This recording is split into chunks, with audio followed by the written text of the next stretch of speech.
Okay. No, you don't want to hear the riverboat cruise story?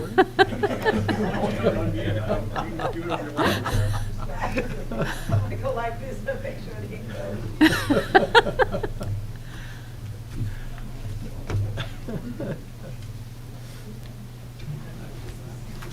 Okay, good.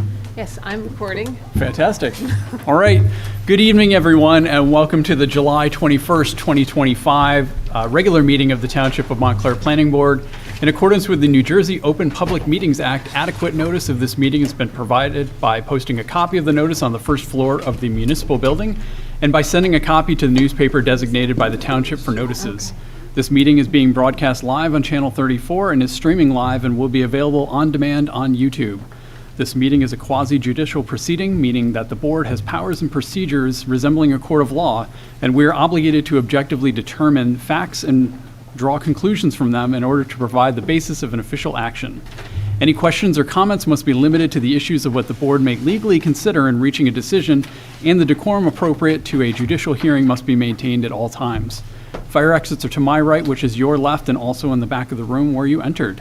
And first up is roll call. Mayor Baskerville. Present. Mr. Borshoff is excused. Mr. Campbell here. Mr. Graham. Here. I should say Vice Chair Graham. Okay, Mr. Ianwali. Here. Councillor Lockman. Here. Mr. Falaise, he said he would be a few minutes late.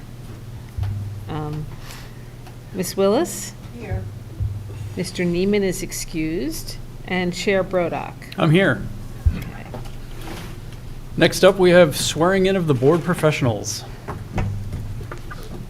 Do you solemnly swear or affirm that the testimony you may give tonight will be the truth, the whole truth, and nothing but the truth? I do. I do. Thank you. Thank you. Next up, we have the minutes from July 7th. I believe it's June 30th. 30th. I should have corrected the agenda. That's right, it is June 30th. And I did not receive any changes to the minutes. Carmel, were you on vacation? I'm just checking. Uh-oh, wait a second, wait. Hold on a second. Hold on.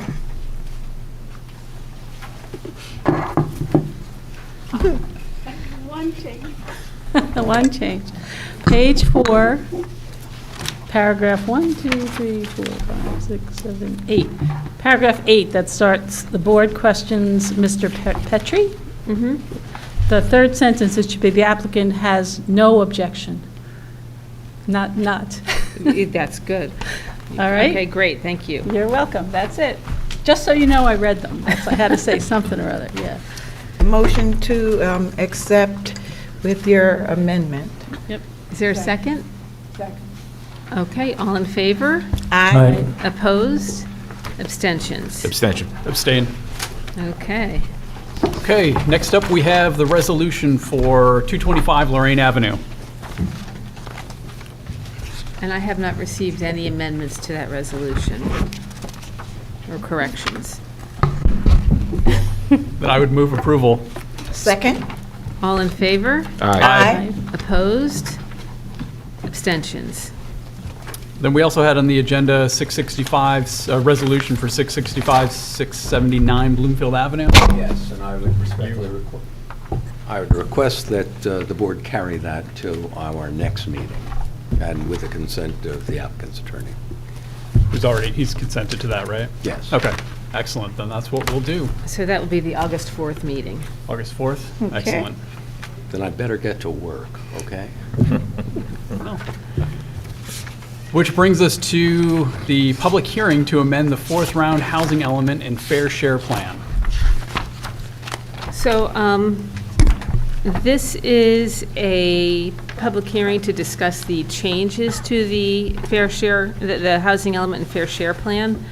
A lot of the changes, there were a couple of changes in the plan were just spacing on tables, so I don't really need to go into those changes.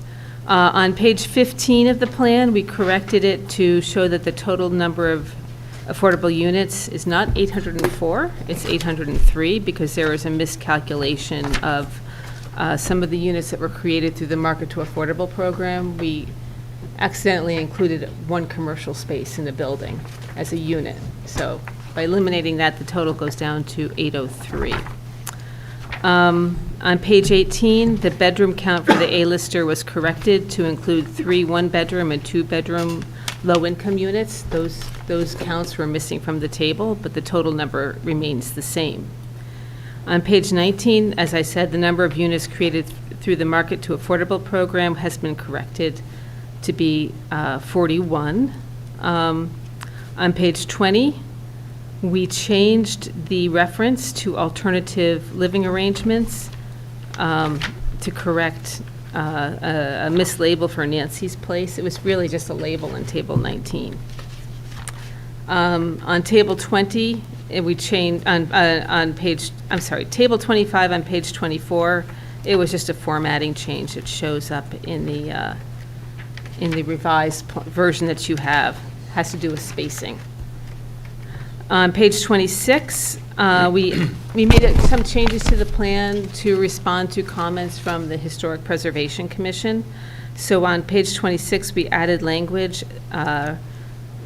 discussing the historic nature of much of Montclair's residential housing stock and Lackawanna Plaza, per the suggestion of the HPC. On page 32, we added language about the historic status of Miller Street, per the suggestion of the Historic Preservation Commission. On page 34, we state, in the reference to Our Lady of Mount Carmel Church, we just emphasized that that is a historic landmark, per the suggestion of the Historic Preservation Commission. And on page 36, we removed the reference to Martin's funeral home, which is correctly the Martin's Home for Service. We did receive another request to amend the housing plan on July 11th, after this was published, after it was posted.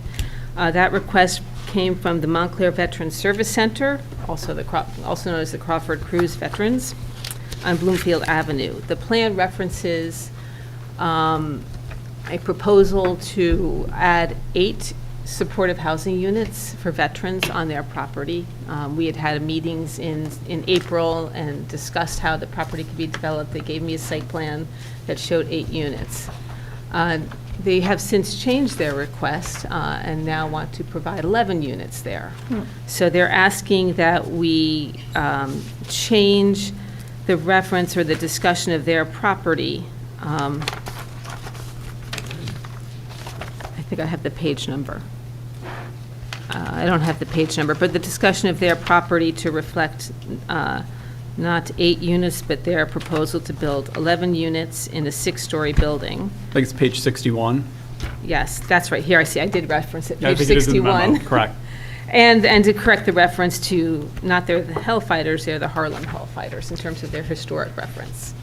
I have a question, right? If they want something that detailed and specific for their intentions, and we're doing a, plan for draft moving forward, do we have to put that in here at all, or can we just say, wish to expand veterans housing? Because I think if we're going to do that, I'd like to have a full discussion about what that's going to look like, what that does in terms of parking and the whole plan. I think that many of us took a lot of time to go over it, and I was extremely excited with what I saw. I have not even looked at this in terms of now adding that many more units. So they want to add 5 more units to what we already have? 4 units. 4 more units, okay. No, 3 units, I'm sorry. 3, okay. 3 Right. units. The plan is really a placeholder, and that all we did was, back in April, they wanted 8 units, so we're reflecting the 8-unit suggestion at that time. The idea is to work with them and other property Right. owners who are interested in providing affordable housing Right. to come up with an overlay zone, and that overlay zone would specify the number of units, and we'd have a chance to look at plans. So really, The purpose of the housing plan is to identify potential locations and identify a process, which Correct. would be. So that's why I'm wondering if we have to put those numbers in there at all. Why don't we just It's leave at them your out and just put what you're saying in there? Right, And it's I that's think your that would- prerogative. yeah. You're not tied to anything. Yeah. Can I second? Absolutely, Yeah, there's no reason at all we need to change that. yeah. And, Or even have that part in there. well, it's in there. There's no reason to change it from 8 to 11. Right. Yeah. Because we have not seen a site plan, this has Right. not come before a board, and I would vote against that. I mean, are we going to vote on this whole list here, or one at a time? You can do it however you want, okay? We also have to get input from the public as well. Yeah, So that- yeah. Right. I mean, on that front, would it make sense, as the mayor suggested, to just eliminate the number? Because I think we're all supportive of veterans housing. But if we leave that number, we don't want to suggest that we're against 11 units, I would say. I So mean, you can put, I think right now it says 8 units. You can say approximately 8. You know, it's really just a placeholder. But we have to put a number in there? Well, it's in there right now. Yeah. and Right, it so and since factors we're going to in. amend it, we Yeah. can't amend it and take out the number?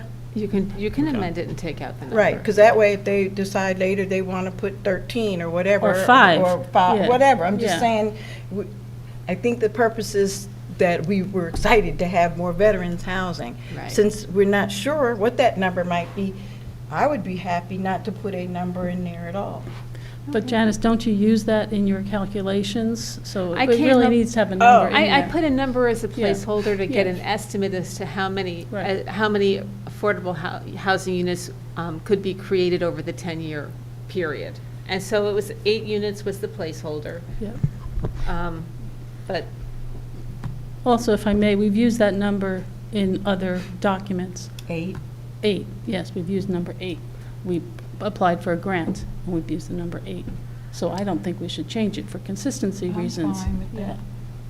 Right, that was part of the grant that we identified the 8 units when we applied for the New Jersey Homes, New Jersey Homes. the launch program. Grant program for technical assistance and additional funding for startup financing. So, Yeah. yeah, I think maybe we do want to clarify, though, that we obviously be willing to hear an application for additional units. I think your suggestion of Yeah. saying approximately 8 units makes sense, so that nobody can misinterpret this and think that Right. we wouldn't consider the 11 units. Yeah. so on page 61, it says, we just referenced, the American Legion has received approval from the HPC to demolish the existing building and plans to build a new building with a new American Legion Hall on the first floor and 8 affordable units. We would just put approximately, if that's satisfactory to you. I'd be perfectly satisfied with that. Again, I just don't want it to I'm be fine with misinterpreted that we're Yeah. against additional, going beyond the 8 units. I mean, Yeah. we're losing sight of what this plan is. Right. It's not carved in stone. It's Correct. just a framework for what we Correct. plan to do. And, Right. you know, that's why when we hear comments, it's like, well, please understand what this plan is supposed to be doing. Right. Right, the way we set this up is that these are things that could be done within the township, not Right. things that have to be done or Right. shall be done, and that was one of the key considerations Right. of this board. The intent right. is to work with these property Right. owners and interested parties to develop the overlay zone, because that's what's important. Well, that's what's set in stone, is the overlay zone and the requirements in there. And that would also adhere, if there were other people that wanted to do veterans housing here in the township, in other locations, these types of things would also adhere to those things as well? Well, I- Overlay zones that we're thinking Well, about yeah. creating? Yeah, there's overlay zones, not necessarily veterans housing, but for other organizations who are interested in pursuing affordable housing, some of the houses of worship, for example, we can create overlay zones specific for those parcels.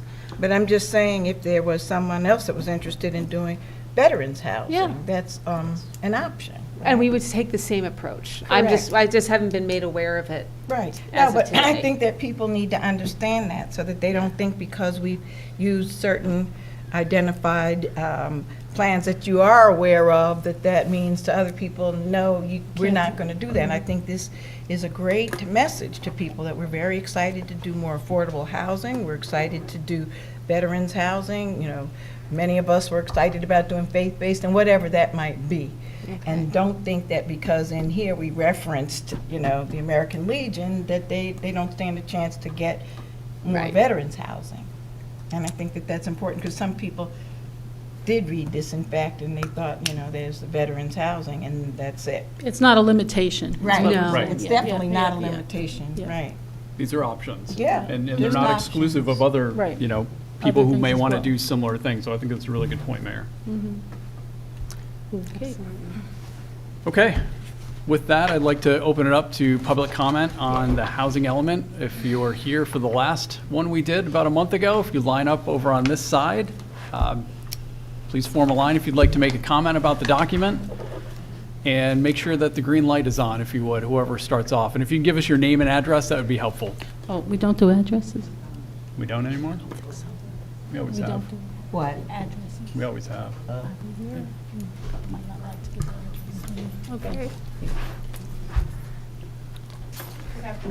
Welcome. Good afternoon. Is the green light on? It just, there's a little button to push on. Oh, there we go. Thank you. Now we can hear you better. Normally, I And don't we'll need a capture speaker. your comments for the record, too, so that's why it's Okay. important. My name is Vera Clark, and I'm the adjutant at Post 251. And we just want to thank you guys for even considering it. It is important that not only just veterans, but anyone not be homeless. So we are going to service the veterans that's homeless and the community. And we just want to thank everyone that's helping us to do that. Thank you. Thank you. Thank you. I'll note for the record, Mr. Fillets joined the dais. Hi, I'm Sarah Avery, Montclair resident. I have a number of comments.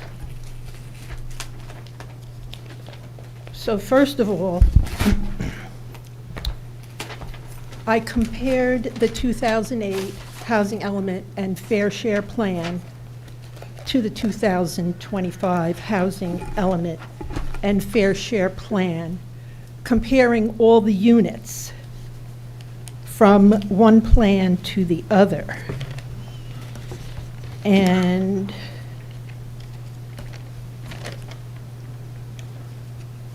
what I found is that 44 properties that had affordable units in the 2008 plan are gone, disappeared. 22 of those 44 properties were used as credits to reduce the rehabilitation share. Those were the Essex County home improvement loans. And 22 properties containing 117 units have been reduced to 6 properties containing 43 units. So that's a loss of 74 affordable units. So 16 properties and 74 units lost. So Montclair 1 was built with 18 affordable units, of which only 6 of those unit affordability controls were extended when they expired. So the extension of controls on only 6 units equals a loss of 12 units.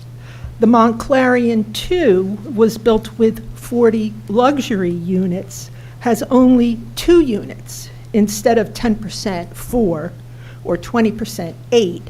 And the extension of controls on the 6 units at the Montclair 1 were considered a fair exchange.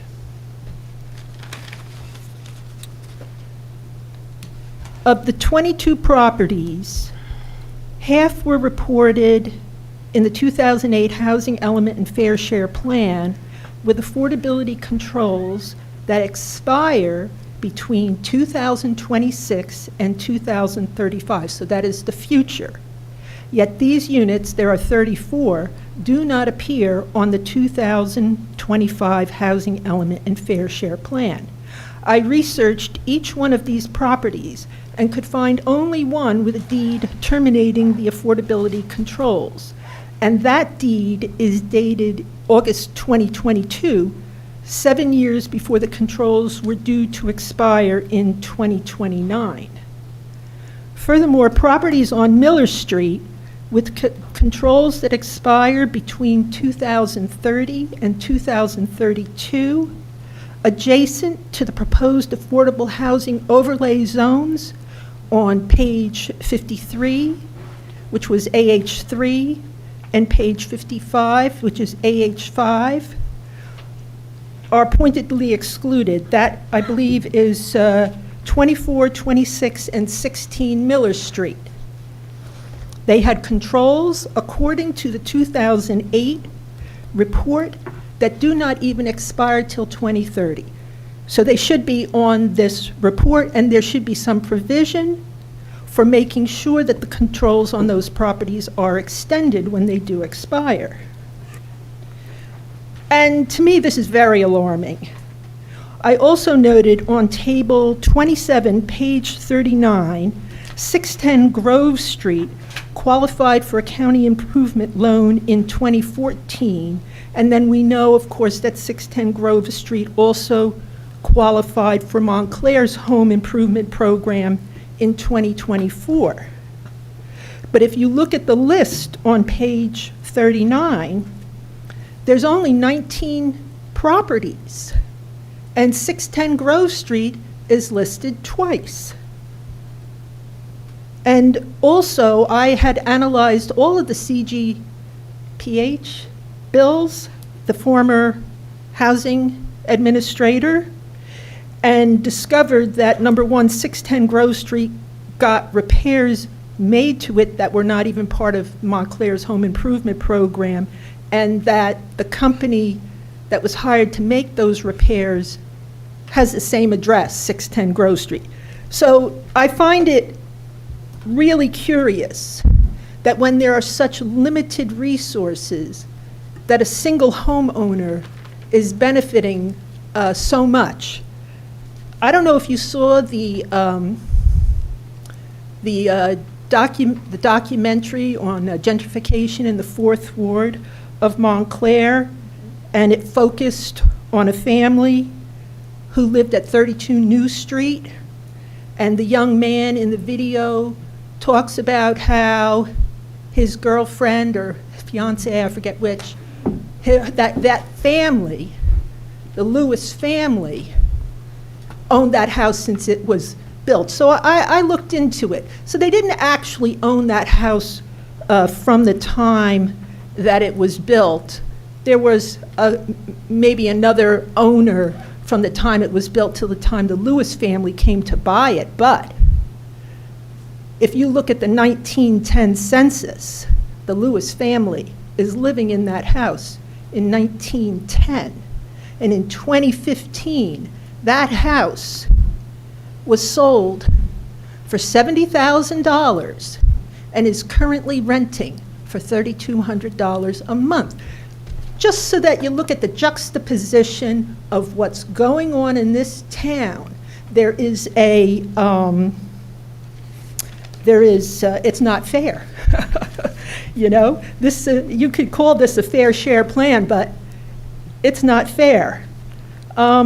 Furthermore, other properties receiving those Essex County home improvement loans have since been converted into luxury rentals. 10 Washington Street, according to the report, got a loan in 2015. That's now a luxury rental. I believe some of those apartments are going for $5,000 and $6,000 a month, and similarly, 47 Mission Street. And many of the other properties with controls that, according to the first report, had not been extended, have not been expired, that are not included on this 2025 report, those properties are all in jeopardy of being turned into luxury housing. So you can't say on the one hand, we want to create affordable housing, when on the other hand, you're doing everything possible to create luxury housing. As of March 2025, I had identified 36 properties in the formerly Red Line District D21 that had been converted from affordable to luxury. And when I using affordable in that context, I mean naturally occurring affordable housing. So do you have a recommendation for how to change the plan? Well, I don't think this plan is complete, because there are units reported on the 2008 plan with controls that should not have expired, and for which I cannot find documentation that those controls expired.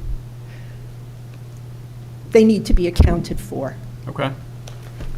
And I would not file this housing plan without researching every single one of those, because why were controls allowed to expire, number one? And number two, why are there properties with controls that should not have expired included? Okay, thank you.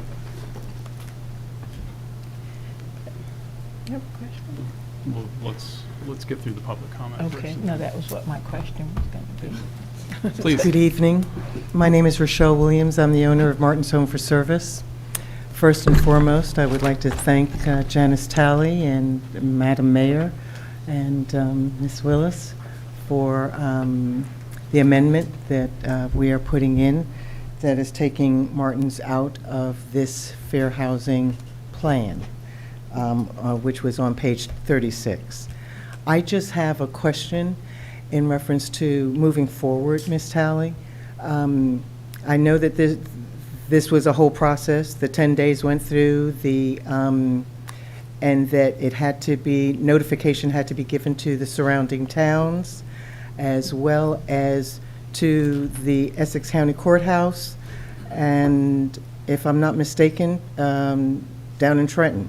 Is that correct? Well, it's not the Essex County Courthouse, it's the Essex County Planning Department gets Okay. notified, as well as the state, yes. Okay, so I wanted to know, I know that we've gotten to this point. Has the notification gone through to the county and the state? Yes. Thank you so very much.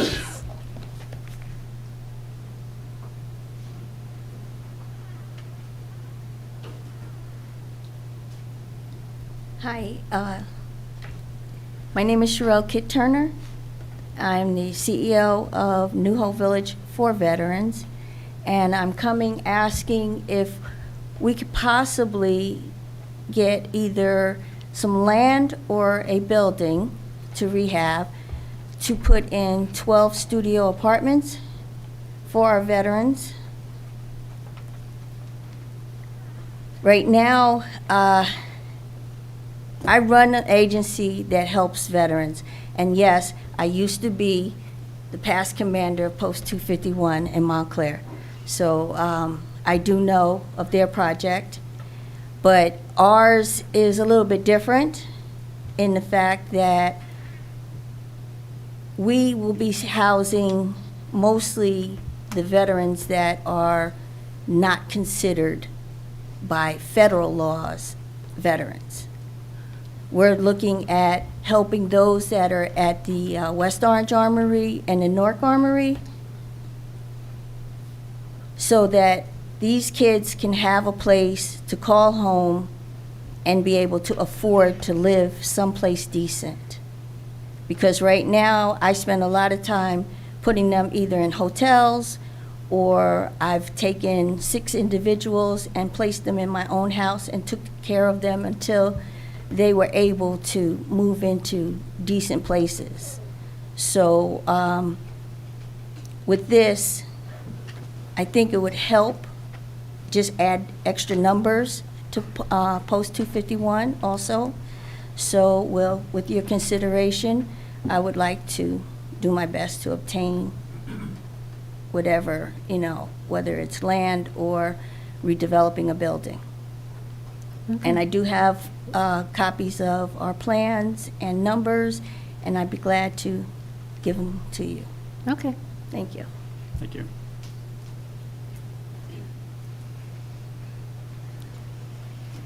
My name is Brenda Edmondson, and I'm a former HUD official in the Office of Fair Housing and Equal Opportunity.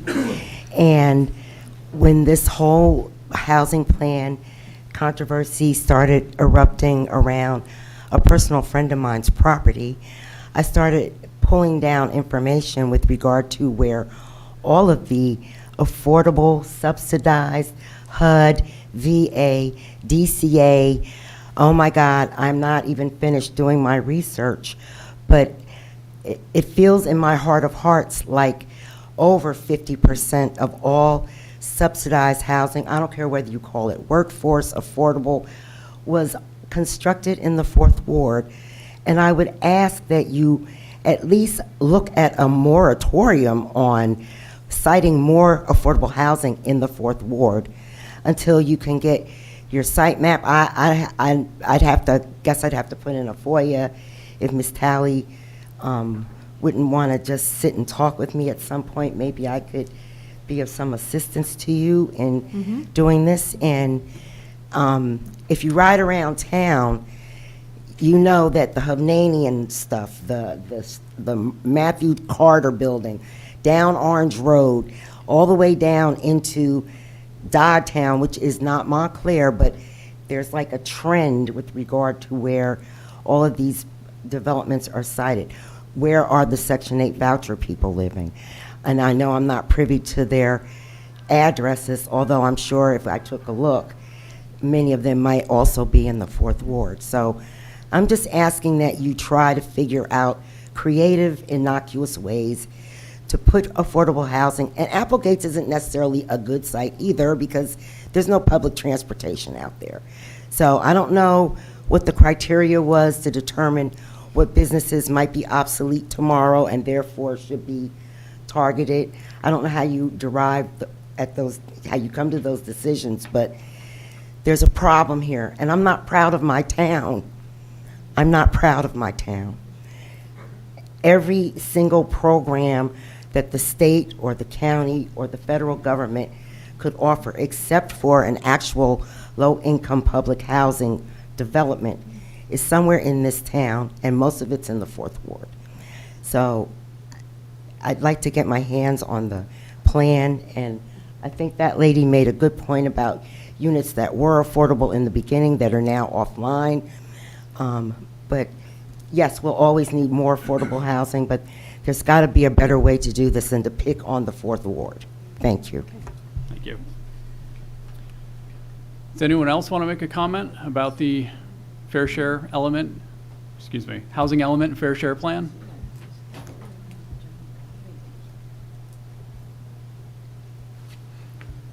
Good evening. William Scott, 23 Cedar Avenue. Well, I would be remiss if I didn't make a request for the changes that you have outlined, because according to the changes, for me to have to go through every single page, it would be kind of cumbersome. So if you would release that information, it would be very helpful to the public, because when I did go out to take a look at the plan, I think the plan that was still on the town website was the May 19th plan. Yeah, unfortunately. Which didn't reflect what you just reviewed. Unfortunately, the version with the changes was not posted until last week. Okay. So it would be helpful to get those changes. And obviously, they're going to be moving forward. Would you like this? Okay. I'll be more than happy to pick that up. Obviously, moving forward, there's some concerns here with the plan.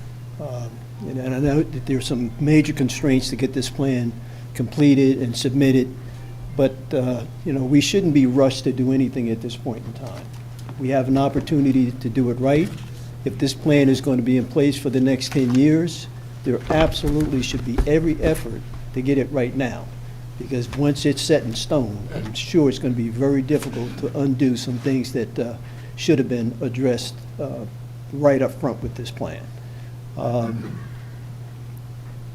There were other concerns about the plan that talked about not only the Martin's Funeral Home, Applegates, but when there's 19 acres of property that could be considered for affordable housing, because it's not, those properties could fall into a non-conforming status, Well, if you know the age of Montclair, going back 120, 30 years, when they didn't have any controls to build anything, I'm sure that there's a lot more properties that would fall in the non-conforming category now because of the lack of controls going back a number of years. So again, my point would be, I'm not sure what the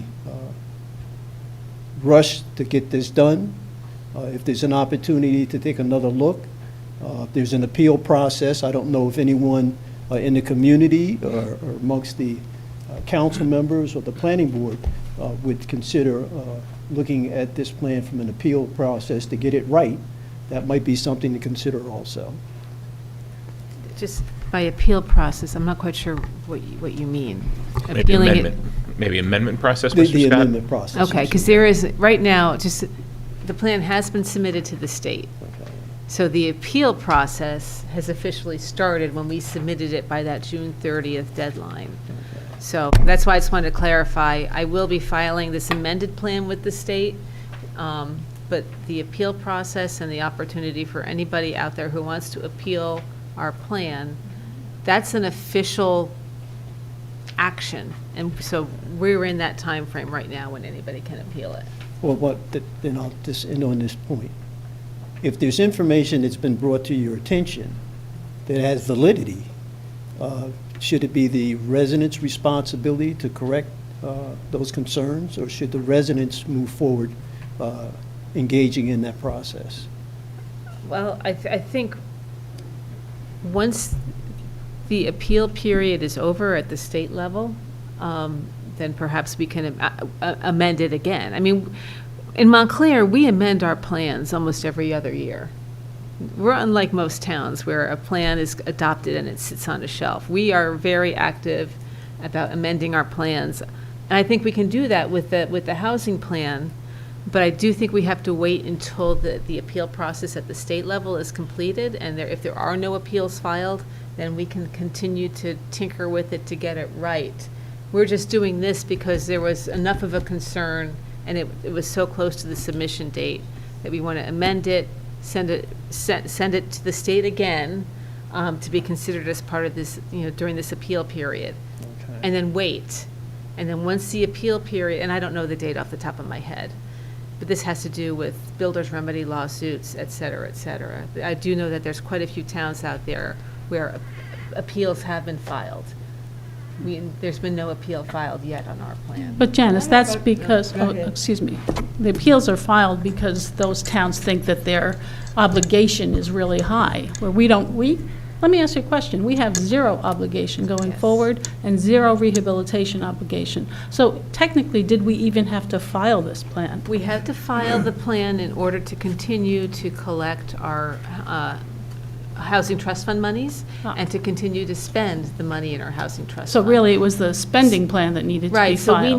we need to go through the process, Yep. even if we don't have a number, And- just to continue our housing programs. Okay, thank you. But I have a concern and a question, Well, let me- either let me for just- you, Chair. It's in response to the same thing here. Okay. And if we're in the appeal process now, and if we've heard things this evening that are of a concern to this body here, and we wish to follow up and get more information on them, then would we not keep the appeal process open now? Can we not appeal those things now? Because it seems like we're in the process of appealing. So Well, if- let me try and separate real Okay, quick. yeah, because I'm just saying. When we file a plan with the state, Yeah. anybody can appeal it.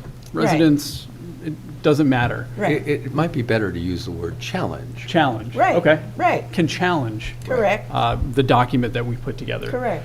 What we're trying to do now is make amendments because we felt that certain things needed to be corrected in the Correct. plan that we passed. Yeah, But I don't know if there's a hard and fast deadline for this amendment process. Correct. Right, if we've heard things tonight that we feel warrant some additional discussion, some Correct. research. Right. That's something we can carry this hearing to a future date. Correct. And in the meantime, research and get answers to some of these questions if that's what Right, the and board that's feels. exactly what I was suggesting. So maybe that's what you're saying, and is that by keep the that's what I appeals just process open? said. Yeah. I specifically said that, is there any reason that we would have to move on that, since we are in an appeal process? If we hear things, No, if amendment. someone, amendments. if we- That's what we're trying to If correct anybody that. came here, okay, so if anybody came here and they said something and we want to have it amended, then we can move forward with that tonight, and we don't have to vote on this now or send it anywhere, right? We could just keep it in this body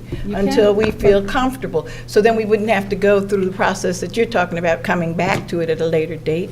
We just make sure that we feel really comfortable that we have everything that we need at this time before we send it to the state. You just have to carry the public hearing. Right, Right. But that's it. right. Let me So ask we a can do question. that this You can evening. do that. Okay, But that's good. I thought the main problem, the driver of this was the Martin Funeral Home.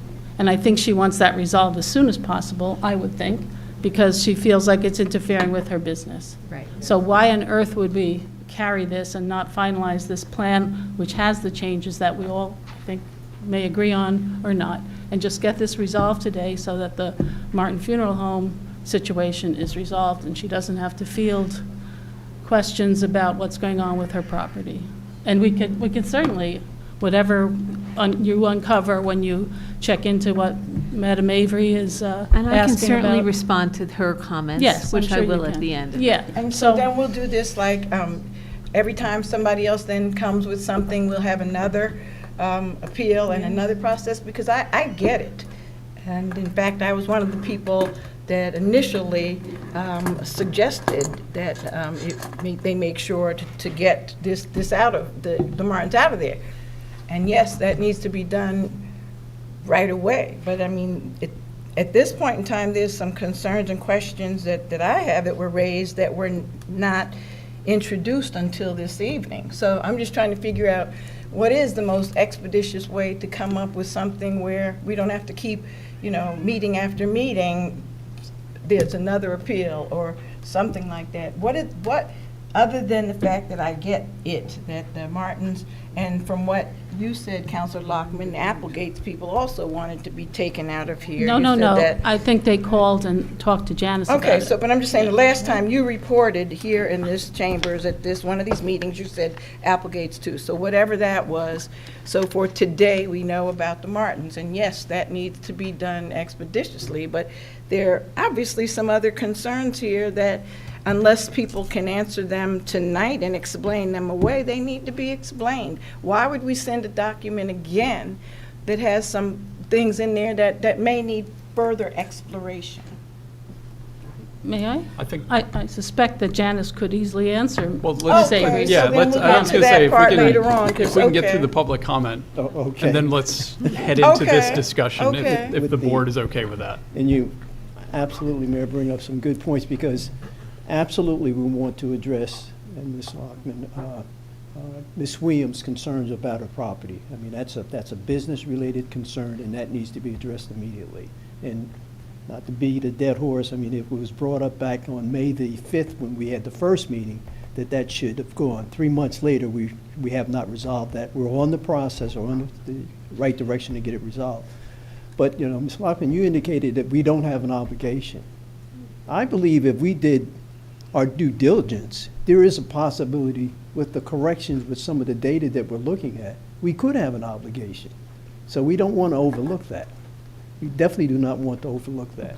Well, if I may comment. Yes. I would support the work that Janice has done, and I would certainly, ask her if she wants to respond to Ms. Avery, but, she's been working at this, on this plan, on these numbers for years, and I really do not question what she has put in this plan. That's a fair assessment, and I'll end on this point. Knowing what we've dealt with affordable housing in the Township of Montclair under various redevelopment plans, and we've only provided 10% on numerous major developments. And we talk about the numbers. We've lost hundreds of family opportunities to be living in developments that had not been provided the ample amount of affordable housing, up to 100 units as it relates to the inclusionary zoning ordinance. If you remember, the Mountainside redevelopment project, we lost about 12.5 homes in that project. Another 20 or 30 homes at that point. So now, if you continue to understand what's been going on, yes, we can accept, you may accept the data that's come from the Department of Community Affairs stating our obligation for the next 10 years. But if you know the history of Montclair and you know what's been lost, we should have a definite obligation moving forward. So I just want to make sure that we don't miss this opportunity to get it right moving forward. If I may? Thank you. Thank you. Just- I, Hold. Well, I think there's a lot to talk about, so let's Okay. see if anybody else wants to make a comment.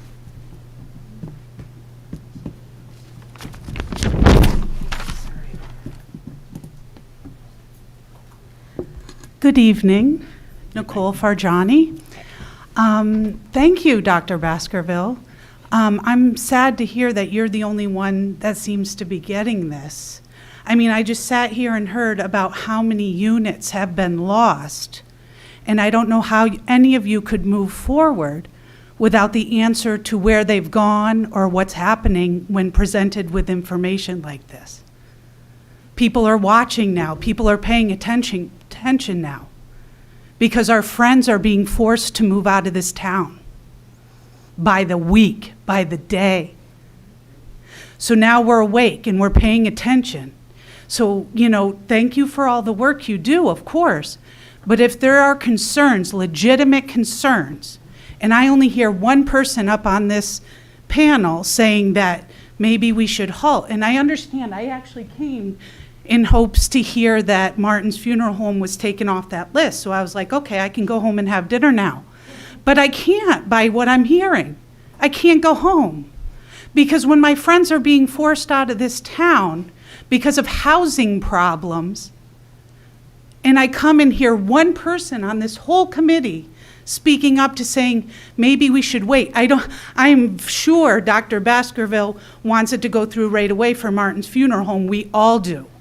People are not showing up, but we're listening from home, and we care, and we write to our town councilors. So I need to hear more people asking questions about the information we were just presented with. I didn't hear anybody say that the information wasn't true. So we need to hear from you as to why all these affordable units are currently either missing or not renewed, or what's going on, and why we're only getting 10% sometimes instead of the 20%. There's no rush. There's no rush when our friends are being forced out after living here their entire lives and raising their kids here. So thank you for listening. Thank you. Any other comments? Okay, we'll consider the public comment period closed. And we've got a lot to discuss as a board. Anybody feel like they want to jump in to start? Or to, Well, no, Councilor I just Lockman, you had some want to say, questions, yeah. no, I just want to start with a happy note, if I may, that pertains to this and the Crawford Cruise people. Our councilwoman, our deputy mayor, was successful in getting $250,000 allocated in the budget for their project, and I think we should acknowledge that, and it's just terrific. Thank you, Susan. Excellent. Mayor. Yes, I would like Planner Talley to respond to the things that were mentioned earlier by Ms. Avery in terms of the naturally occurring affordable housing and some of the other things. I don't know if the best way to get a reply to these things would be to have Ms. Avery come back up and go through the items that she expressed concerns are, so we can better understand what's happening. Because I know she listed a lot of things. I don't know whether what she's saying is, interpreted in a way that is accurate in terms of what the things that Janice, I'm not saying Janice's numbers are right or wrong, and I'm not saying what Ms. Avery is saying here is interpreted of the same way that Janice is. So I want to know. So I think might be best with your permission, if we can have Miss Avery come back Well, up let's- and let the Yeah. planner respond to this. It was a litany of things. I tried to write them all down, but it was difficult.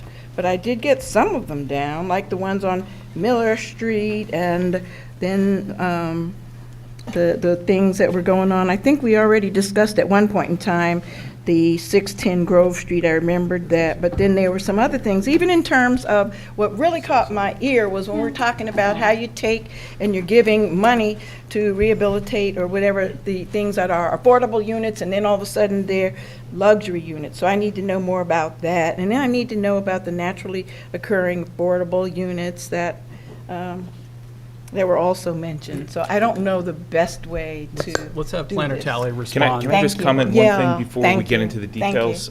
Yeah. Mayor, I Thank totally you. respect where you're going with this, and I think we have to dive into the details, but I think it's also important, before we do that, we kind of set the table. So I think there's also a misunderstanding of process. Yes. And I think we just need, a more fulsome explanation of the purpose of this document, the phase that it's in, the appeals process, how long that period is, the reasons why we need the documents approved now, and the fact that we can amend it at any time. And I want the public to understand that we take very seriously concerns about affordable housing. We take very seriously concerns about being pushed out of their homes.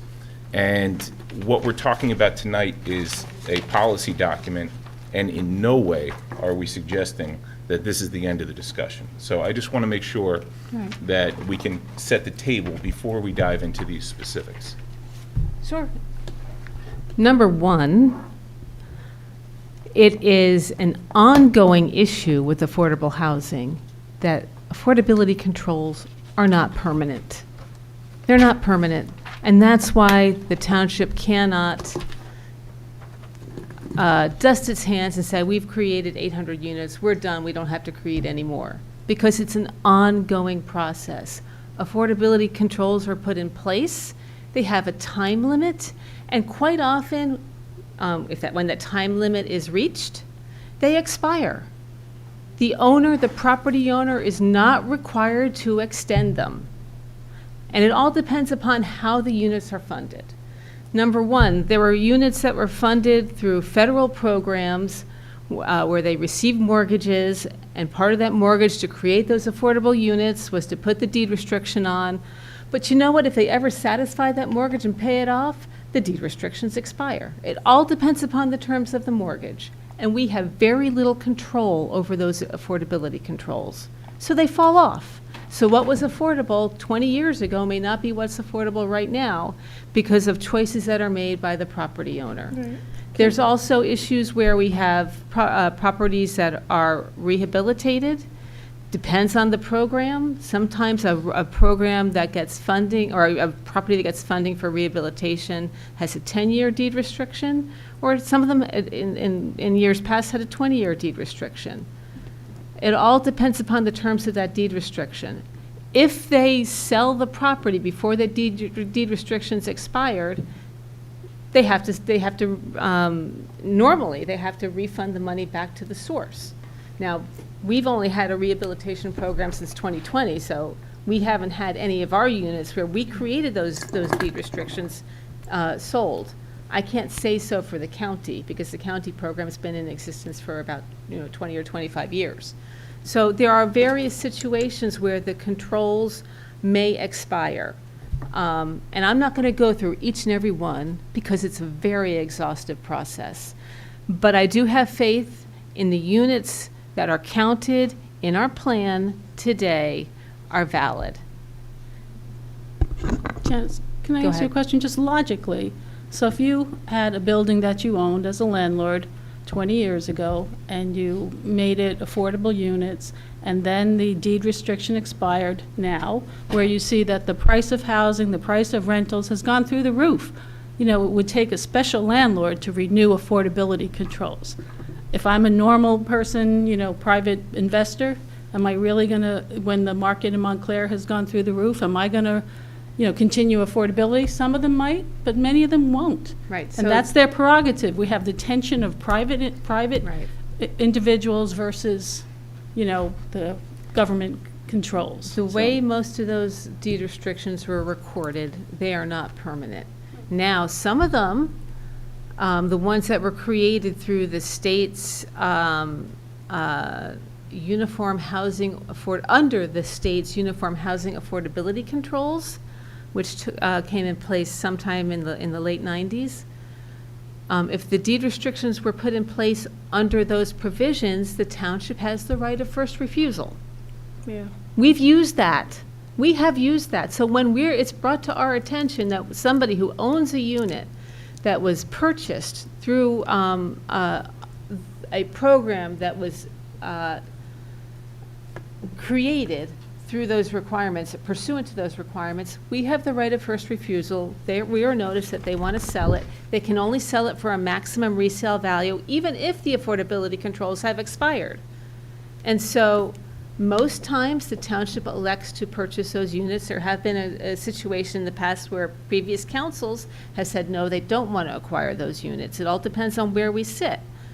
But we do have the ability to acquire those units, and we have taken advantage of that in the past. We purchase it for the maximum resale value, we fix it up, we sell it to a new income-eligible household, and we put on a new affordability controls. So I can't give you a simple answer because it's a very, affordable housing comes in many forms and through a variety of programs, and how the deed restrictions apply and what are our options all depend on how those units were created.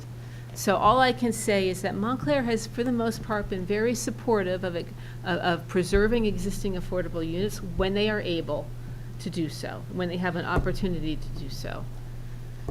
And it's usually a council decision, because we almost always need a council resolution to purchase units, to extend the affordability controls, to expend money. And Montclair's council, for the most part, has been very supportive of that, at least in my 15 years being here. I could, and I appreciate that. I know everything that you said. I hope some people in the audience or at home benefited from that. And I'm also aware about what happened with the Montclarian 1 and the Montclarian 2 and how we came up with that number. And I'm also aware of the fact that there have been councils in the past that did not uphold the 20% affordability, and so that's why we got 10%. So there's a lot of information that I have here, and I'm aware of that, and I'm not expecting that you can go through everything that was presented to us this evening without having a list. So if the list is presented to you, will you respond to it? I just feel sometimes as though we get so in our zone about, what we want to do tonight and what we have on the agenda that maybe we're not giving enough attention to what's being said when we offer people an opportunity to come up here. And I just don't want to be that. I think a perfect example is when we all voted, all of us, including myself, to have the Martins in there, right? And we all heard at the meeting before that Ms. Williams wanted it out of there. But we were so much in our own zone that we voted to keep it. We didn't take it out before we voted. Having been in that position and not being proud of myself for having voted to leave it in there when I saw it in there, but I'm thinking because you explained that it was a placeholder and it made sense, and it did make sense, and you explained things very well. And I understood what you were saying.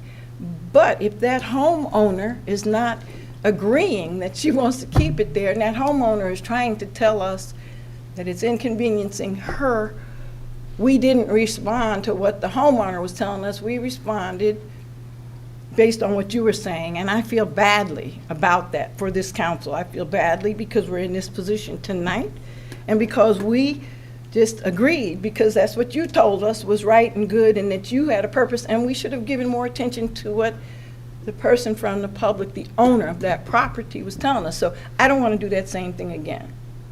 And so I think starting here, if people are coming forward and they're telling us things, I don't know. And I've never had any reason to not believe what you're telling me in terms of whatever is here. Mm-hmm. But again, I haven't had any, time to follow up and verify these things. So what can we do, I guess, as a body, can we ask people to please put it in writing and assure them that we're going to follow up and get back to them? Or what can we do so that we're really paying more attention to what the people that are coming forward are saying, and not just, well, we have to do this because we're on a time frame? I have a suggestion. Oh, thank you. There's 10 items on here that we were supposed to vote on. Have it if we go 2 weeks, make the 10 items absolutely public so everyone can have time to review the 10 items. We vote on this in 2 weeks, get this over with. Then after that, I'm hearing a much longer period of time to amend the plan with further considerations that everyone's talking about. So if we do that, then it might be that not everyone got to review the 10 items. So in 2 weeks, we make it public. So anyone can come in, just, if you don't like any one of these, and the subject would be just these 10 items. And we know that in the future, there may be some more changes. But right now, to address what's on the table, we kind of get this done, and we can, check it off. So you're just suggesting that the board carry this, not supplement it, not augment it, not change it, just carry it, so that people have an opportunity to talk more These 10 about it. items are public, because I did hear comments that It didn't make it to the website. to review these 10, so make this, these 10 items public, but then only consider whether or not these changes are suitable or not next time, amended it, and I guess either, let me see if I can put this right way, just concentrate on these amendments that were, these changes right now. Many of the other comments had to do with items that this round of changes weren't addressing. And it sounds like those would take a lot longer to go through. So put that out. Like the expiration of rent controls, I mean, that's something that is complex, and I don't think that there's any reason why there can't be longer rent controls having to do with affordable housing. It's what we can mandate. And historically, rent controls were put in place because there's tax credits or there's special funding that justify the amount of losses, so to speak, the lower rents that owners would need to subsidize. So it was fair at some point, since there was a trade. But I don't think there's any reason to say, well, if you want to do business in Montclair, it's 50 years or whatever, because eventually the town is going to have, it'll be a continuing problem for the town. If every time we take up land and space to build affordable housing, if they expire, it's sort of a continual problem that the town will have in the future. I have a concern. I think the waters are getting pretty muddy in terms of exactly how permanent the document is, rather or not if we say it's 8 houses, that it means that only 8. If we say it's going to be 11, it can mean only 11. I was under the impression that there's some opinion that these are sort of an estimate and that we are doing a ballpark on these things. Yeah. And so that when we get concerned, because, and remember at one time affordable housing was for 30 years, deed restricted, and now it's 40, which is an improvement. But at all the time, there are things that are coming off because the time is expiring. And if we try to, every time one goes off, write a new document to say, add this one, take that one off, it's a very complex process that is not at all efficient. Right. So I'm concerned that we're going down perhaps a path that is cluttered with inevitable, never getting the job done. So I don't think a document can be written in one day that's going to tell you which house is going to no longer be has expired, and rather the owner has made a decision, or rather it's the builder has going to substitute something else for that, which has been done as well. So I do not think that we have a plan that seems to be going in the right direction in terms of trying to do the document. We would like to just get the funeral home done, and I'm not sure what is damaged if we do that. Agreed. So, I agree. And if we want to amend in the future, we are Right. we're able to do that. And I don't think every time a house comes on or goes off that we have to write a new document, because this is what it's about, is that a builder who builds today, that apartment is only affordable for 40 years, right? And eventually, it's going to go off the list, because nobody is obligated, and according to the way our rules and procedures are established, that anybody has to put it on affordable for eternity. At one time, it was 30 years, and now it's 40 years, and there are things coming on and going off it all the time. And we can certainly do a review of the public's concerns. Yes, I think we should look But- at and see what's there. but I agree I'm with not you sure for- we have to write a document every time something goes on and comes off.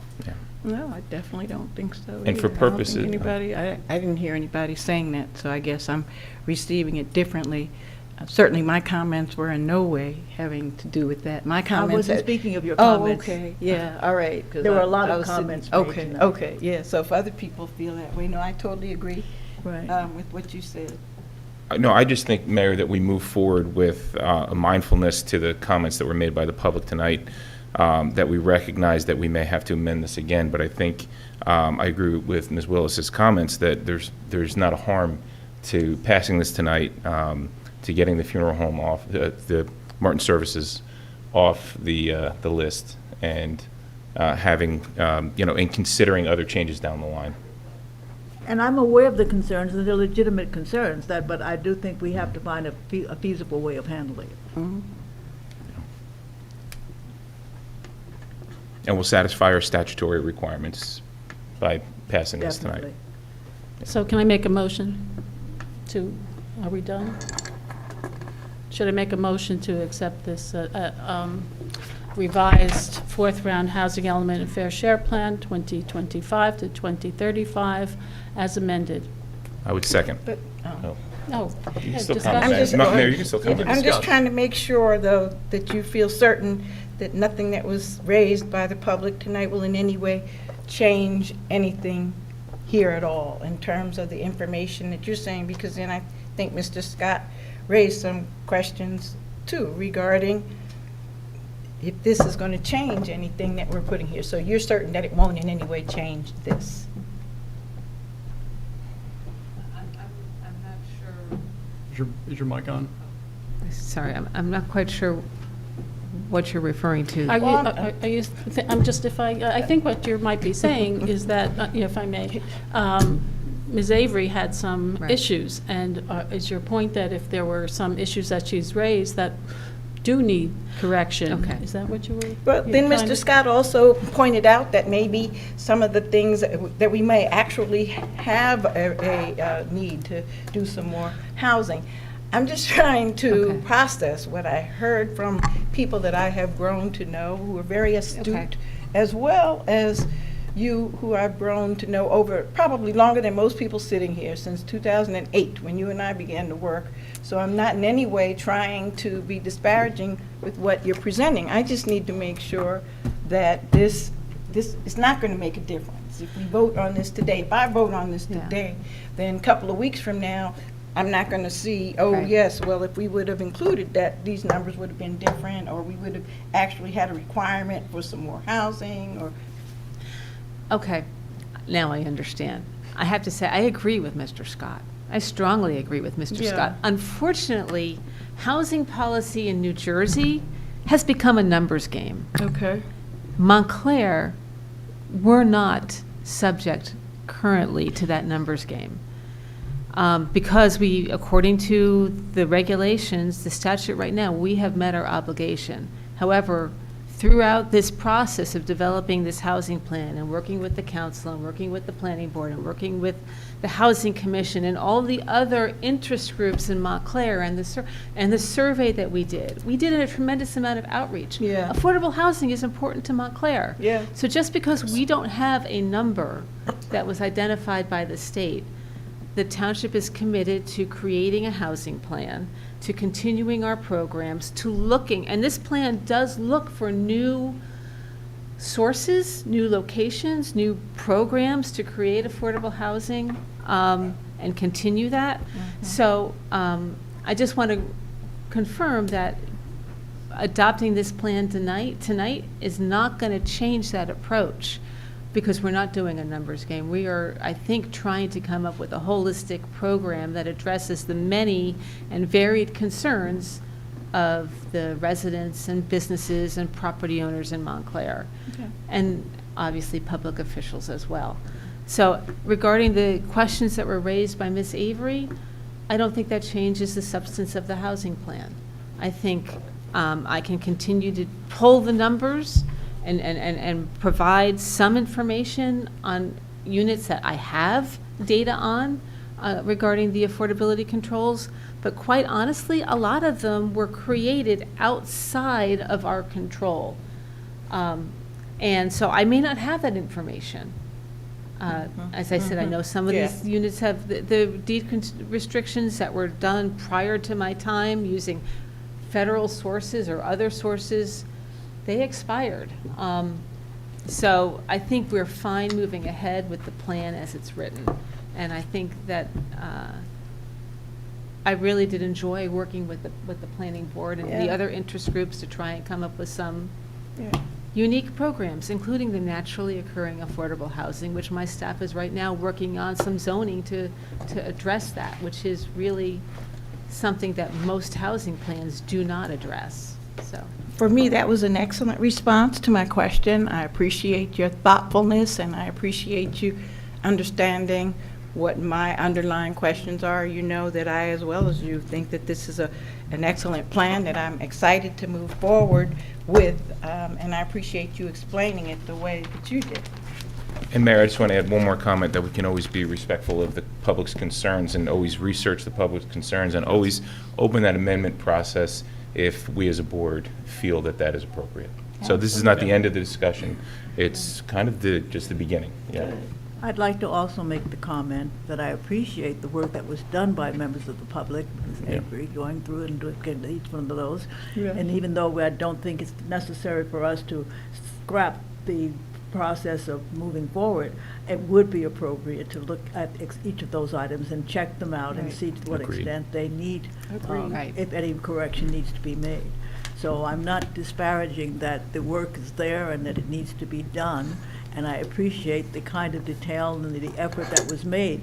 That's what makes Montclair the community it is, that we have people who, in the audience, pay attention, and that it holds us to make sure that we move forward correctly.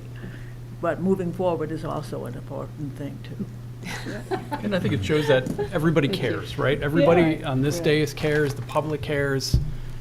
Folks are engaged in this township, and I think that's a great thing about our process, and we do listen, and sometimes we do take steps to move forward, but at the same time, also asking for that information so we can research it, and if there does need to be a correction. That's what I'd like to see. As you can tell, I mean, we were just here, what, a month ago? Yeah. Doing this same hearing or similar hearing for this plan. We could do it another month from now if we need to. Man, I don't think we need to be that quick about it necessarily, but we're able to amend these plans when we need to. And as Ms. Talley said, especially with our land use and circulation element, we've amended that I don't know how many times since I've been up here on the board. So we don't shy away from that. In fact, I think we actually enjoy making sure that these documents are correct and they're accurately reflect the vision for the township, because that's what these master plan elements are all about, is what's the vision for the township over the next 5, 10, 20 years in the future. And I think this document that we've put together that we're revising tonight is a really good and focused evaluation of what we can do to drive more affordable housing in the township. So I think we have a motion. And there was And a a second. second. Second. Yep. Let me do a roll call, or? Yeah. All right. Mayor Baskerville. Yes. Vice Chair Graham. Yes. Mr. Ian Wally. No, I'd wait the 2 weeks to get this list out and just have everyone be able to look at it. Counselor Lockman. Yes. Mr. Falaise. He stepped out. Stepped out. Ms. Willis. Yes. Chair Brodock. Yes. Okay. Okay. It's approved. Thank you, everyone. Thank you, members of the public, for coming out tonight and sharing your comments. Folks need a break or jump right into the application? Jump right in. Where are you? Jump right in? Jump right in. We're in the jump All right right. inside over here. Sounds good. Okay, just wanted to check. All right, next up we have application 2914 for 10 Hartley Street. Oh, great.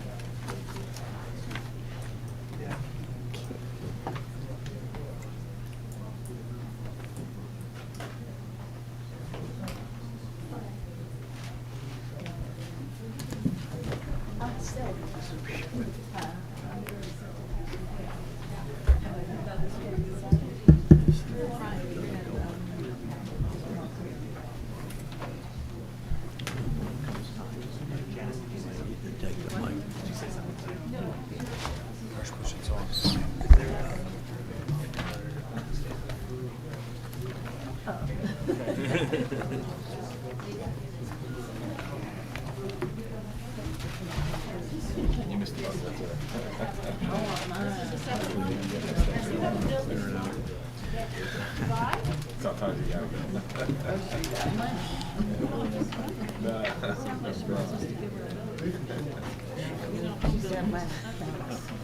Thank you. Thank you. Thank you.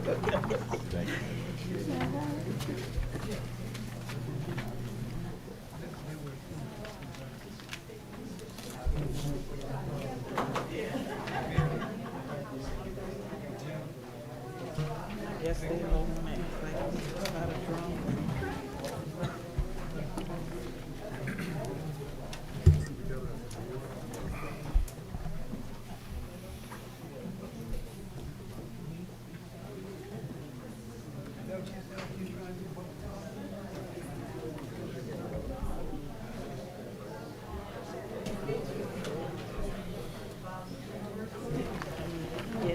Mr. Chunbulak, how are you tonight? Doing fine, Mr. Chair. How are you? I'm well. Okay, folks, we've got some other stuff to do for the meeting here. So if you've got other conversations and you're not here to listen about this applicant, if you wouldn't mind stepping outside. Of course, it's a public meeting, so you're welcome to sit and listen, but if you're having other conversations, I'd ask you to please leave the room and have those outside. Do you want me to close the door? No, we can't close the door because it's a public meeting. Yeah, yes. Well, yeah, we can't do that. Mr. Trembulak. Yes, good Welcome. evening. Good to see everybody. Good evening, Mr. Chairman, members of the board. Alan Trembulak appearing on behalf of the applicant, which is 10 Hartley LLC. This is an application for site plan approval to construct a new 4-story building on a currently vacant lot located at 10 Hartley Street. Property is on the westerly side of Hartley Street. And as you can see from the photos in Janice's memo, and I'm sure having visited the site, with the exception of the lot immediately to the north of this property, I believe the entire westerly side of Hartley Street is vacant. This particular property that my client purchased in 2024 had a abandoned or unoccupied old church building on it at the time he purchased it. Subsequently applied for permits and demolished the church building, and then we've come forth tonight with plans for a very nicely designed new, as I said, 4-story building with 3 2-bedroom apartments. The property is located in a redevelopment area, which was actually created about 20 years ago by the planning board working together with the town council. And a redevelopment plan which provides the zoning for this property and other properties in the neighborhood was adopted. The redevelopment plan is known as the Elm Street New and Mission Area Redevelopment Plan. Again, this was adopted about 20 years ago. I'm not sure there's been any applications pursuant to that plan since it was adopted. So we might be the first one here. And, hopefully, if the board approves the application, this project could spur, I think, additional redevelopment on Hartley Street, which is a street that I think is significantly in need of redevelopment. Yes. I'm sorry, I missed it. Is this property actually in the redevelopment plan area? Yes. Yes, it is. Okay, Yes. thank you. Mr. Trimmelak, your client purchased the property in 2004? 24. 24. Last year. And the plan that we're going to discuss, present to you tonight and discuss, prepared by GSA PC Architects, complies with essentially all of the requirements of the redevelopment plan, except for requirements relating to the size of the lot. We have an undersized lot. Our lot is 30 feet wide. It's about 3,300 square feet in size.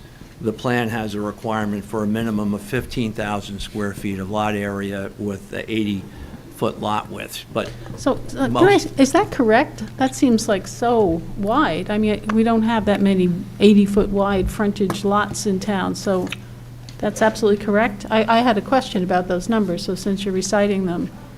May I ask a question about the redevelopment plan? Yeah, Yeah, sorry. that's what's in there. Yeah. Because this is,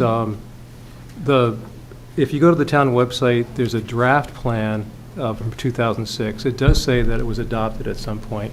And I felt like our job is to look at the redevelopment plan and see what the differences are between, what's proposed. And I found an amendment to the plan. There's some meeting minute notes from 2011 where it says that this plan, which is listed as a draft in 2006, it says, whereas on February 19th, 2008, the Township Council adopted an amendment to the plan. I just found this today. So what I've been looking at, which is on the town's website, was amended, and there's no way, I have a copy of the meeting minutes from, it's a May 10th, 2011 meeting. So I just want to make sure that whatever we're looking at, we've got the right plan. On the front page, it's the first page of the minutes, and then there's notation that the plan was amended. So I want to make sure that we've got the right zoning, basically, that we're looking at. Does it say how it was amended, or? Well, we don't have there's no, the only redevelopment plan that's available is the one from 2006. Yeah. And if that was amended, we should probably have that. I don't think I can respond to that. The 2006 document that says draft has never been amended. Okay? Now, if it wasn't, does that ordinance amend it by reference in the ordinance itself? Well, read what's in yellow. I don't know what I'm looking at. Well, What do you? It's minutes from 2011. They're coming around now. It says that the Elm Street, the Elm New Mission redevelopment area was adopted on September 11, 2007. No, I think all this is just authorizing the planning board to review the plan. They didn't amend it. This was. Whereas, it says whereas the township. This is not an ordinance amending the plan. This is an ordinance authorizing the planning board to evaluate the plan, to see if it. If you just listen to what I'm saying, these are minutes from 2011, and the whereas clause says Correct. that the plan was adopted, these are facts. Adopted and It was amended. Yes. adopted in 2007, whereas on February 19, 2008, the Township Council adopted an amendment. And That- I don't want to be difficult about it, but that's an amendment that we don't have. Okay. I don't have, all I have, because this was all prior to my time, all I have is this version in our files that says September 2006. There might be an ordinance, it might just be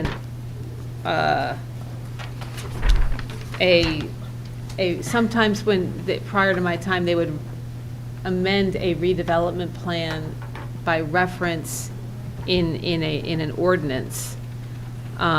This is, what you're referring to here is really just a resolution asking the planning board to take a look at the plan. Yeah, it says it's Right. amended. I think what Mr. Ianwali is saying is that it looks like it was adopted in 2007, amended in 2008, and the only document that we have available at the moment is from 2006. So I think if I can infer what Mr. Ianwali is trying to ask is, do we have the right information against which we should evaluate this applicant's application? And I'm saying, I'll take a look at it, but as I recall, this is the only document that was in the office when I came to work here in 2010. This was it. It said draft on it. This does say that. So Is that something that the clerk's office would have more information on? I could try Possibly. and work with the clerk's office The and board see. minutes from that meeting. Mhm. Right. Right. I was on the board then. Oh. Well, it looked like from what I saw, Councilors Afric and Freed, Mayor Freed at the time. Yeah, and Catherine Weller. Oh, yeah, Councilor Baskerville, Councilor Terry. Man, some of those folks are And that still was, around. and I recall that was a request that the Yeah. planning board look at the redevelopment plan, which we did. I think we were very busy on the master plan and doing other things back in 2011. So at that point, the planning board elected not to amend this redevelopment plan. My purpose isn't to delay this. I just, before we go through the stuff, it's like, do we have the right zoning? Right. And if I see that it was amended, my first reaction is that we don't. Well, maybe we can ask who was the township attorney at that time? Well, no, that's. 2008, yeah, I think I was the township attorney at that time, I was. Yeah, you So- were. There we go. Maybe the lot size, Like many things back then, I don't remember. the lot size could be reduced. So maybe the Correct. 15,000 feet is now smaller, because I think some of the interest was that maybe things weren't moving along. I think if there were any changes, it might have been, because at that time, that's when the school was being built. It might have been to make some changes or references to the Bullock School. But again, I don't know, because that was prior to my Okay. time. And it may have been some clerical changes, I don't know, but it was 5 months after the plan was adopted initially that it was amended. 2007, September 11, 2007 adopted, and then according to this amended 5 months later, maybe 6 months later, February of 2008, so.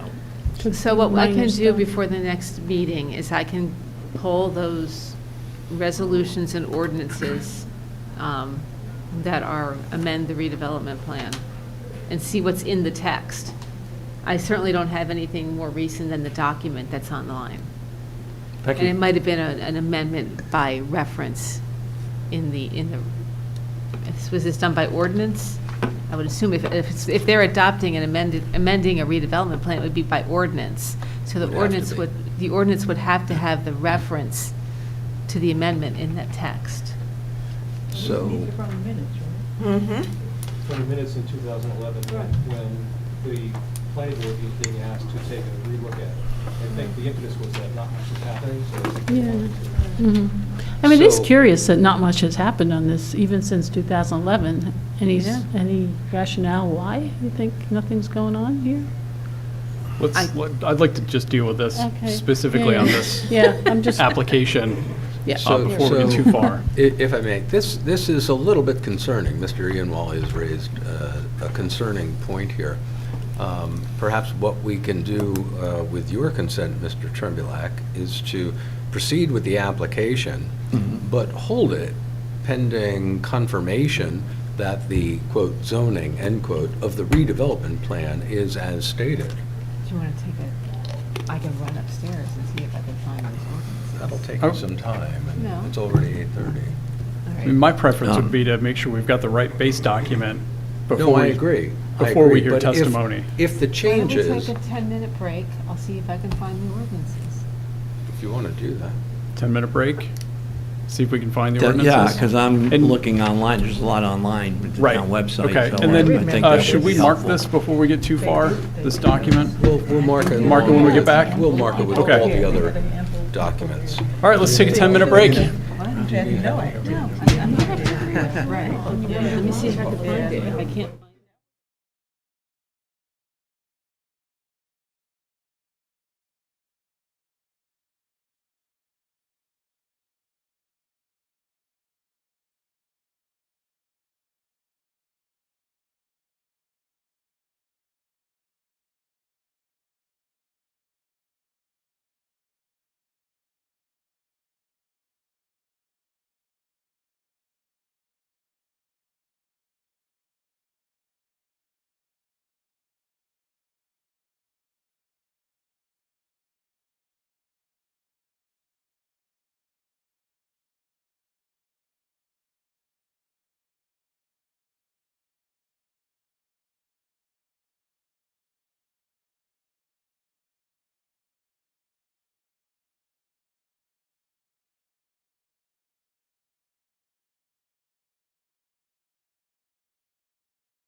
Okay, thank you. Okay, we're back from break, we're back on the record, and we have some information.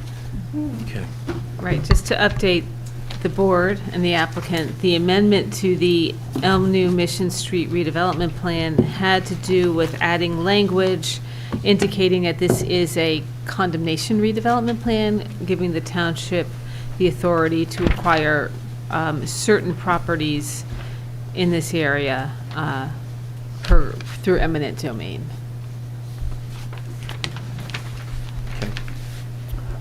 So just to conclude my opening comments, now I can say maybe with a little more certainty that we meet all the requirements of the redevelopment plan as amended, with the exception of the lot size requirements. We're an undersized lot, we're only 3,300 square feet, approximately 30 feet of width. It's an existing condition, which we can't do much about anything. But those are the only two variances we need for this application. We also need a waiver for the driveway width.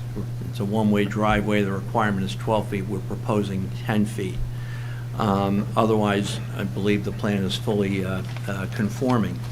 I have three witnesses.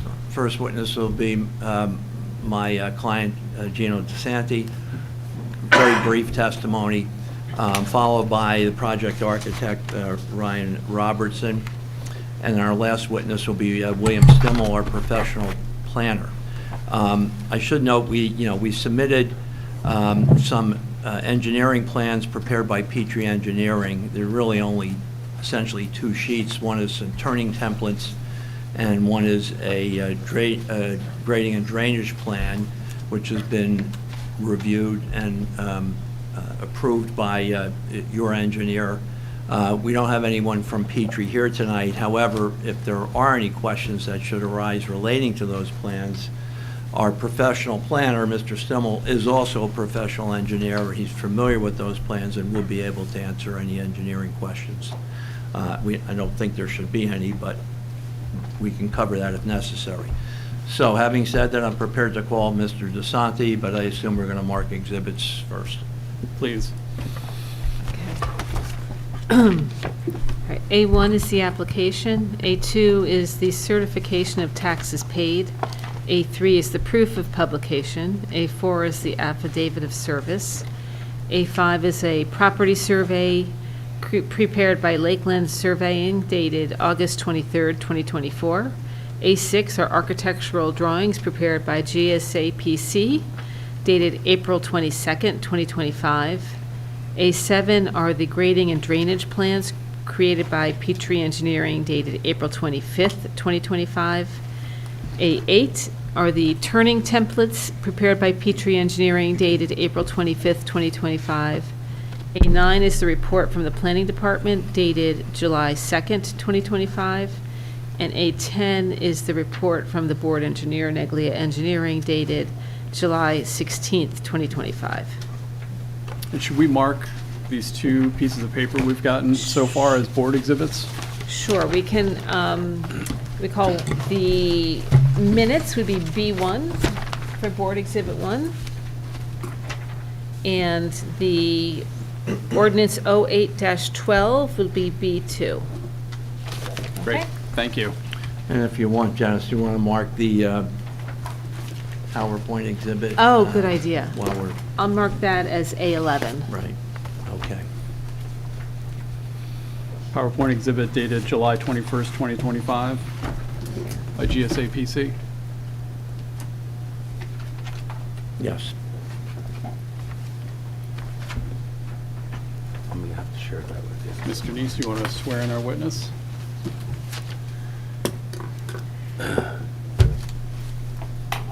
I stand? Get up, stand. Sir, do you solemnly swear or affirm the testimony you're about to give will be the truth, the whole truth, and nothing but the truth? Yes. Would you please state your full name and your affiliation with the applicant here tonight? My name is Eugenio DeSanti. I am the owner of 10 Hartley LLC. And the mic's on? You know, this one, we had the problem. Yeah, I was gonna say, just The switch light those if it's doesn't not. Illuminate. Or that might be the one the light doesn't come on, but it still works. Either way. You'll need the handheld, I assume, Mr. Robertson. Okay. Want Okay. me to repeat? If you would, just make sure the green light's on. It's on. Okay. Okay. It is. So my name is Eugenio DeSanti. I am the owner of 10 Hartley LLC. Can you spell your name, Mr.? Your first Sure. name? Yeah, it's Eugenio. Gino's my nickname. It makes it a lot easier to. Okay. Okay, Gino. 10 Hartley LLC, is 10 Hartley LLC the owner of the property at 10 Hartley Street? Yes. Okay. Yes. And when did you, through the LLC, purchase that property? I purchased the property last July of '24. Okay. And was there a building on the property at the time you purchased it? Yes. Okay, can you describe that building? Yeah, it was an existing church, almost pretty much a place of worship, and it was, I believe, abandoned for several years. Okay. And did you apply for and obtain building permits to demolish the building? Correct. And- Yes. And it has been demolished, correct? And the building is demolished. Yes. Okay. And your intention, your hope is to obtain this board's approval to construct a new building on the property in accordance with the plans that will be discussed this evening, correct? Yes. Correct. Okay. And you understand that there are variances needed for this proposed project because the property is undersized and doesn't meet the minimum area or size requirements in the plan, is that right? Correct. Okay. Did you reach out to any of the adjoining property owners on each side of your property to ascertain whether they had any interest in selling their property or portions of their property to you? Yes, I spoke with the present owner of 8 Hartley Street, and he actually has intentions of building in his property. So, to answer your question, no, he has no interest in selling. The other side of the property is another woman who owns the land, and she is currently not interested in selling her property as well. Do you remember her name by any chance? I believe her name is Mary. I do not recall the last name. Okay. And am I correct that she owns multiple lots to the south of your property? Yes, so to the south of my property, she owns the adjacent 3 lots, which one is in the redevelopmental zone and the other 2 are the R2 zone. Okay, okay. And you spoke with her, and again, no interest in selling Correct. any of her property to you? Correct. Okay. That's really all I have for Mr. DeSanti. Questions? Question from the board? Are there any questions from the public of this witness about his testimony tonight? I had a quick question. Oh, sure. It's actually more directed towards our planner. Were there any, for the demolition permit, there was no HPC considerations, it's not a historic area, or is the Right. redevelopment status would eliminate the need for HPC review? No, this was not part of the HPC purview. It's not in the historic district, so it didn't require HPC review prior to demolition. All right, thank you. I just have a quick question. Oh, sure. I don't know if I can Sure, ask Mr. this, Flays. but, I see the amount of units being built. Are any of these units affordable housing units? No, I believe under the ordinance in Montclair, I believe it's 5 units and up are required to have one affordable housing, if I'm not mistaken. Okay.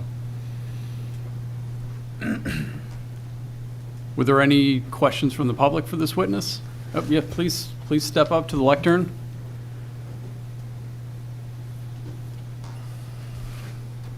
And we think the microphone's on, and if not, we'll get you a microphone that is on. Thank you.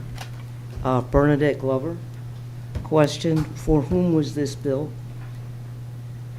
I beg your pardon? For whom was this built? Did you have someone in mind? No, I was just going to be a landlord. It was going to be, there are going to be 3 rental properties. Okay.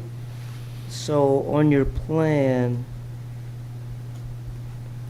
if someone's in a wheelchair,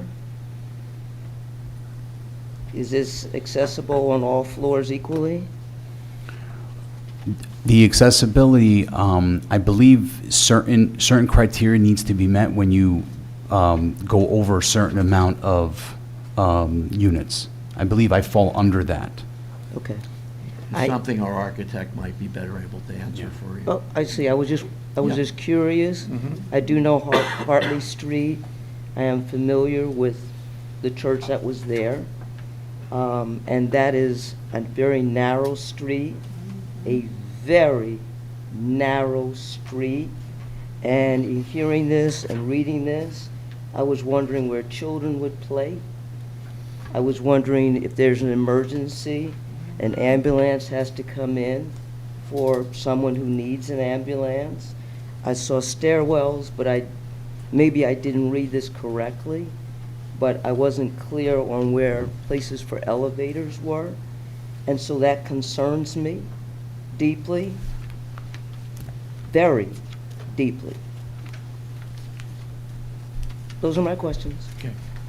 Thank you. You might want to ask the architect some of Yes, those and I would questions be if glad it to, doesn't but come up in his testimony. Just in general, my assumption is not only for, someone with property, but for any town, whatever, every plan presupposes a set of assumptions, whether they are stated or not. Those assumptions always are working below the surface. And I'm interested in knowing what those assumptions are. What are the working assumptions that inform, what's happening on this very small street, very, very narrow street. You can't really even have two cars going on that street, one going this way, the other, extremely narrow. And that's why it's a one-way street currently. Yep. Yeah, you can't have two With cars. this volume on that street? Yeah, it's very busy. I know. I'm very familiar with it. So, thank you. Yeah, and so you'll have an opportunity, after each witness, you'll have an opportunity to ask that witness questions about their testimony, and then when the applicants presented all of their witnesses, Yes. at the end, there's an opportunity for any member of the public to make any comment, positive or negative, about the application. So you'll have another opportunity to speak, your thoughts at that time. Appreciate it. Thank you. Welcome. Could we get your address, ma'am? I don't know if you mentioned that. Oh, my address? Yeah. I work. I'm the pastor of St. Paul Baptist Church. Okay. 119 Elm Street, Mm-hmm. also on the corner of Lincoln. I know where St. Paul's is. Yeah, I'm the pastor there. Okay. Thank you. You can come to service, 10 o'clock. It's crowded. Yeah. And can I make sure I have your name correct? Is it Bernadette Lovely? Is that what you said? Glover, Glover, okay. Bernadette Glover. Like gloves on your hands. Pastor Okay, got it. Very Glover. easy. Not related to Danny Glover, I got it, thank but you. like gloves or no. Thank you. I would take that.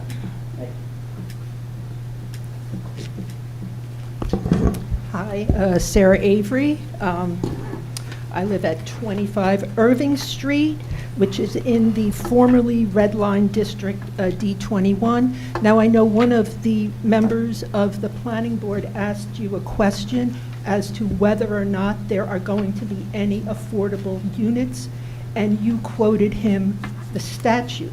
So if you could please answer the question, are there going to be any affordable units? Well, thank you, Ms. Avery, for, asking me the question, but I'm going to reiterate.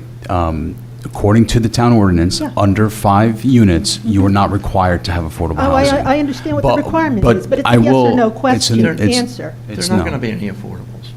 No. Yeah. That's all you had to say. Yeah, that's it. There's not going to be any affordable units. No. Right. Thank you. But there will be, the rental will be fair market value. Right. And that's my second question. What do you expect the rents to be? That was my question. Again, what fair market value is. And Ms. what do Avery. you expect that Okay. fair I'm gonna- market value I'm to gonna be? Respectfully object to the question. It's not relevant to the application. It's entitled to build 3 apartments. There's Good, no good. requirement for affordability. Good.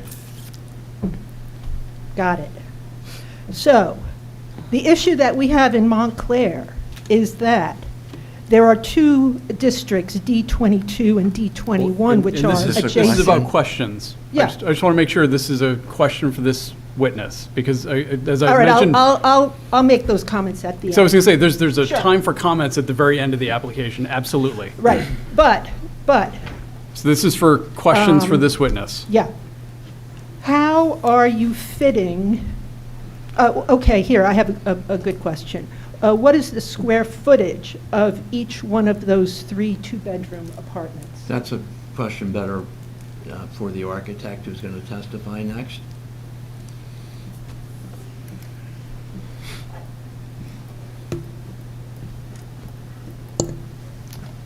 Nonetheless, 3 units on a 30-foot wide lot, Is this a including question? a driveway. Is it a- I don't understand how This- you're fitting it. Well, this is the time for questions. There is absolutely a time for comments later on in the hearing. Okay, thank you. You're welcome. Any other members of the public wish to question this witness about his testimony? I don't see any more. Okay. Mayor? Yes. In keeping with the neighborhood, will this be a naturally occurring affordable renting units to keep with the consistency of the neighborhood? Do you know what that means? I'm not sure I do. I'm not sure. Okay, I'm sorry, well, I'm sorry, Mayor, I don't fully understand the question. I apologize. I was trying to just keep it a short sentence. And we just passed a plan, and in there, we talk about our desire to maintain neighborhoods that have naturally occurring affordable units, not by deed restriction, but by virtue of location, size. And so if you're looking at neighborhood all around you, many of the houses in there, by virtue of where they are, affordable. And so I heard you say, and I believe I received this, that you said fair market. Correct. So are you talking fair market by virtue of what's there now, which would make that a naturally occurring affordable unit? Or are you talking fair market based on what many new developers are coming in and pumping it up? And I beg to differ with you that it doesn't matter, because in terms of what we're trying to do here, I think that it does matter.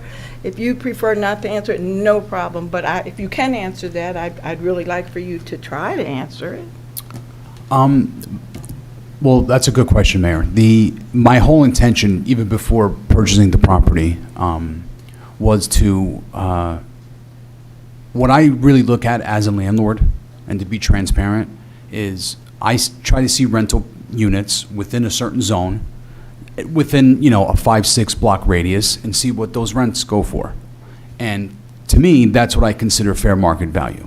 So I'm not going to go and gouge people. I'm disinterested in doing that, because I've been in Montclair for several years. I like to be in the town, and I like to make the town better. But also, it is a business too. But again, what the rents are going for in that area is what I intend to do. So if that's natural, I hope that answers your question. No, thank you, I appreciate your No. effort. Thank you. Thank you, Mayor. Hi. Do you intend to live there? No. Are you aware that Montclair has a rent control ordinance? Yes, I do. 4% is the maximum per year, except if I think it's over 62 or so. Then Yes. it's 2.5. It's You're 2.5. aware. Yes, Okay. I'm fully aware. Thank you. Thank you. Thank you. Anything else? Okay. Ryan Robertson?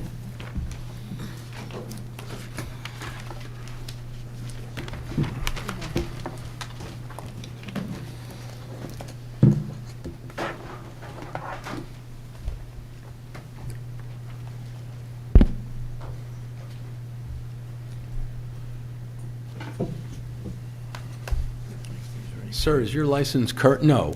Do you solemnly? Let's try that again. Do you solemnly swear or affirm that the testimony you're about to give will be the truth, the whole truth, and nothing but the truth? I do. Thank you. Would you please state your full name and business affiliation for the record? Sure. Ryan Robertson from GSAPC, 7 Oak Place, architect for the applicant. Ryan, you were here 3 weeks ago, on the Kush Connection application. Yes. Is your license still in good standing? It is. Okay. We accept his qualifications, Mr. Chairman? We will. Thank you. All right, Ryan, I assume, like you've done with the recent applications, you've prepared a PowerPoint exhibit to utilize in presenting and discussing the plans with the board? That's right. And that's been marked as exhibit, I think it was A12. All right, are you prepared to proceed? 11. 11, thank you. Yes. Okay. Go ahead. That's right.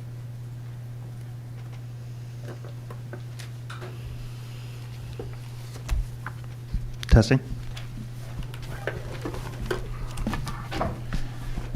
Okay, first slide I have here is showing the rendering, the proposed rendering for 10 Hartley Street. From standing across the street, looking north. Next slide is information about the site. This site survey was prepared by Lakeland Survey on August 23rd, 2024. It's approximately 30 feet wide by 113 feet deep, rectangular shaped lot, 0.078 acres, or 3,399.4 square feet. It's located on the west side of Hartley Street, 138 feet south of Bloomfield Avenue. This survey includes some topographic info, which shows how the site slopes. You can see these red lines on the survey. The height difference from the sidewalk to the rear is 4 feet as it exists right now, and you'll see in future slides how we're intending to create a parking lot and lower that grade so that it's a height difference of 1 foot from front to back. Here's a slide showing the surrounding area. This is Lot 3, Block 3102, and this aerial image here shows the site in the center. Photo was taken at a time before the church was demolished. There's a vacant lot to the south, and to the north is an existing one-story masonry building that includes a gym. Bloomfield Avenue is, of course, to the north, and Washington Street to the south. Across the street is the Full Gospel Deliverance Church here, and to the south is the Mount Carmel Holy Church on Washington, and to the west is the Charles H. Bullock School. Here's a street view taken by our office in February of this year. It shows 12 Hartley to the left here, 8 Hartley to the right, this building with the image painted on the side, and the location of the subject property in the center, 10 Hartley, taken after the demolition of the church. These are some contextual photos taken by our office showing various wood frame buildings, some 2 stories, some 2.5 stories. These are in the R2 two-family zone. The building nearest Bloomfield, you can see in the upper left, that is in the RA zone, as we are. And the Masonry Church here, the Full Gospel Deliverance Center, across from the street from us to the southeast. These are additional views up and down Hartley Street, mostly showing the gym to our north, here, here, and here, as well as a multifamily structure here at 25 Washington Street.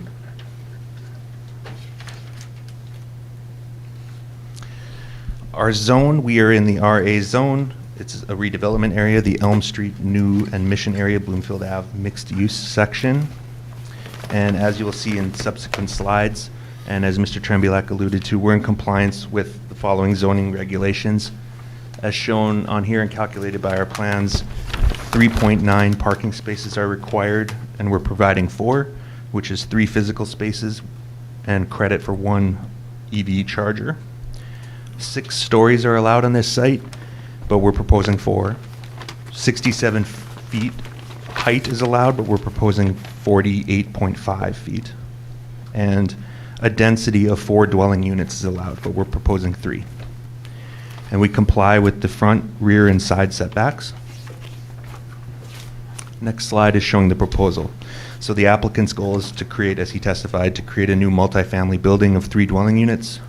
We propose new granite Belgian block curbs, new curb cuts at the drive aisle to the rear yard and parking spaces. 3 parking spaces would be provided here, here, and here. 2 EV charger stations would be located here between space 2 and 3, and one is required next to the accessible parking space. This is a handicap parking space with an access aisle. We propose a new street tree right here. That was requested by the DRC, and we oblige. There's new landscaping at the front setback right here and along at the rear property.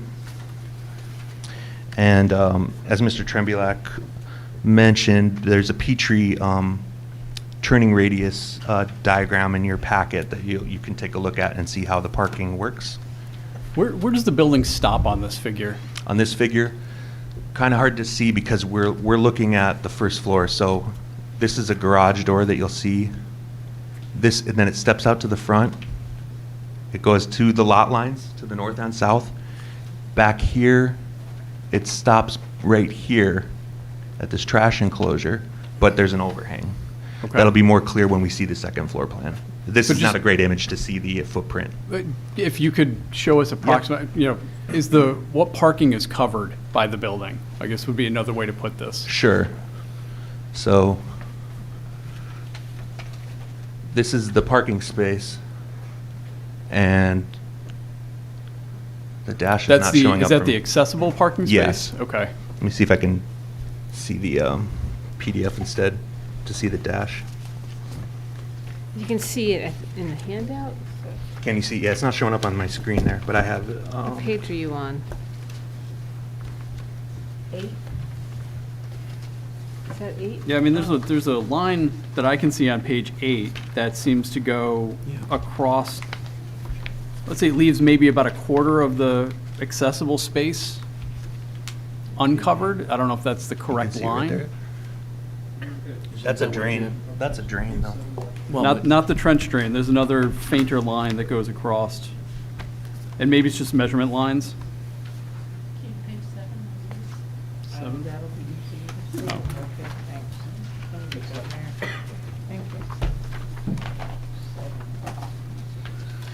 I think I have it figured out. 1 second here.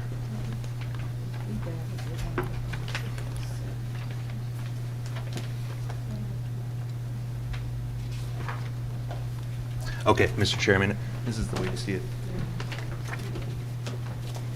Back to where we were here. You can see there's a little jog and a masonry wall right here and right here. So the entirety of the ADA parking space is covered. That jog is where the dash line would be. So essentially, the trench drain is just outside of the building footprint. Right. Thank you. That's helpful. Sure.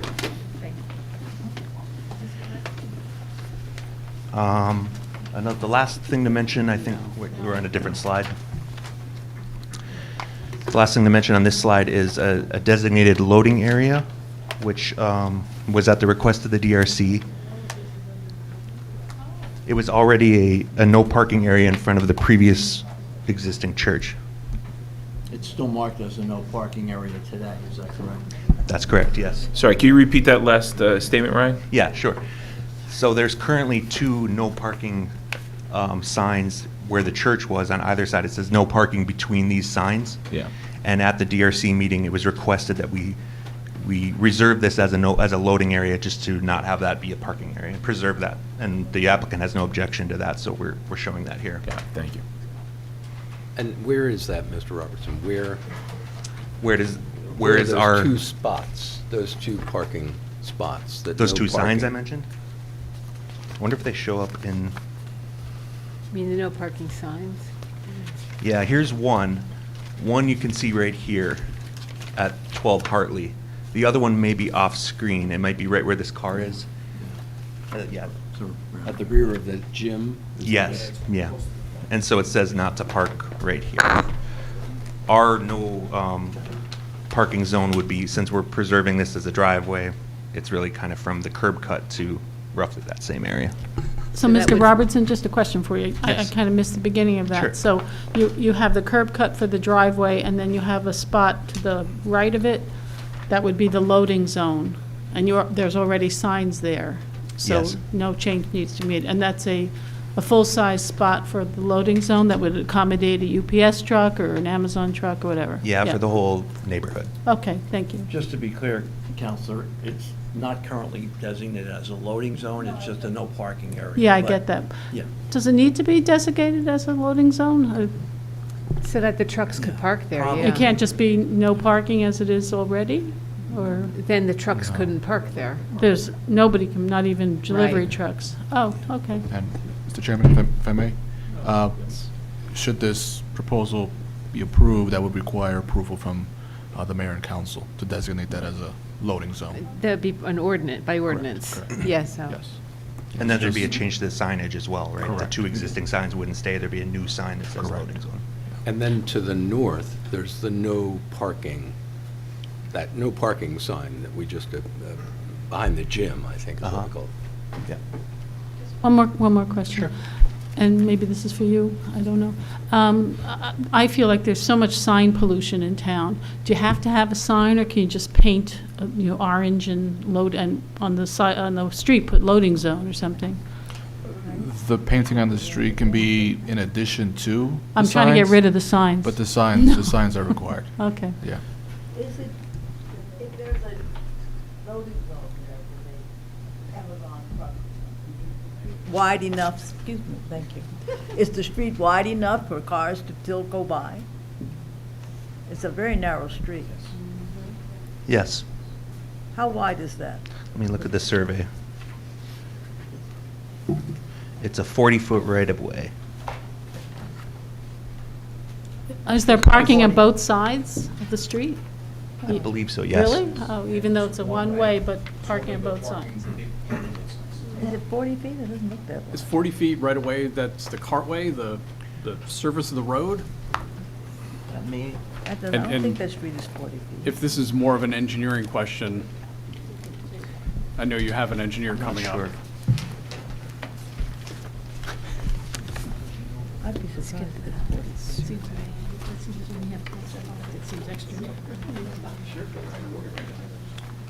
I have the survey here somewhere.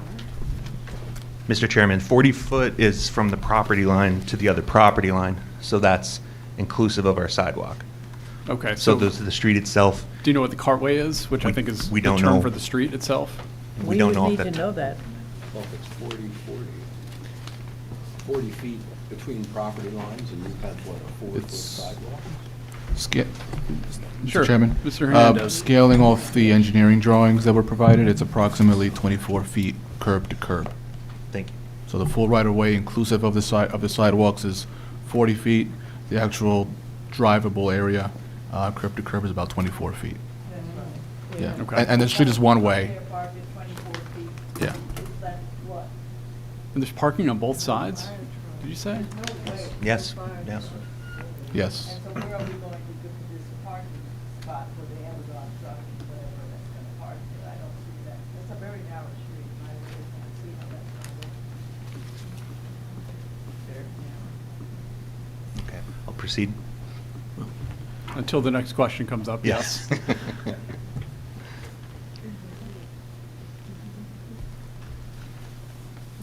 Okay, the next slide was regarding the proposed lighting. This diagram was completed by our lighting consultant, RAB Lighting. It shows compliance of the ordinance of a minimum of 0.5-foot candles and a maximum 2.0-foot candles back here. There's a maximum 0.3-foot candles at the perimeter, at the property line.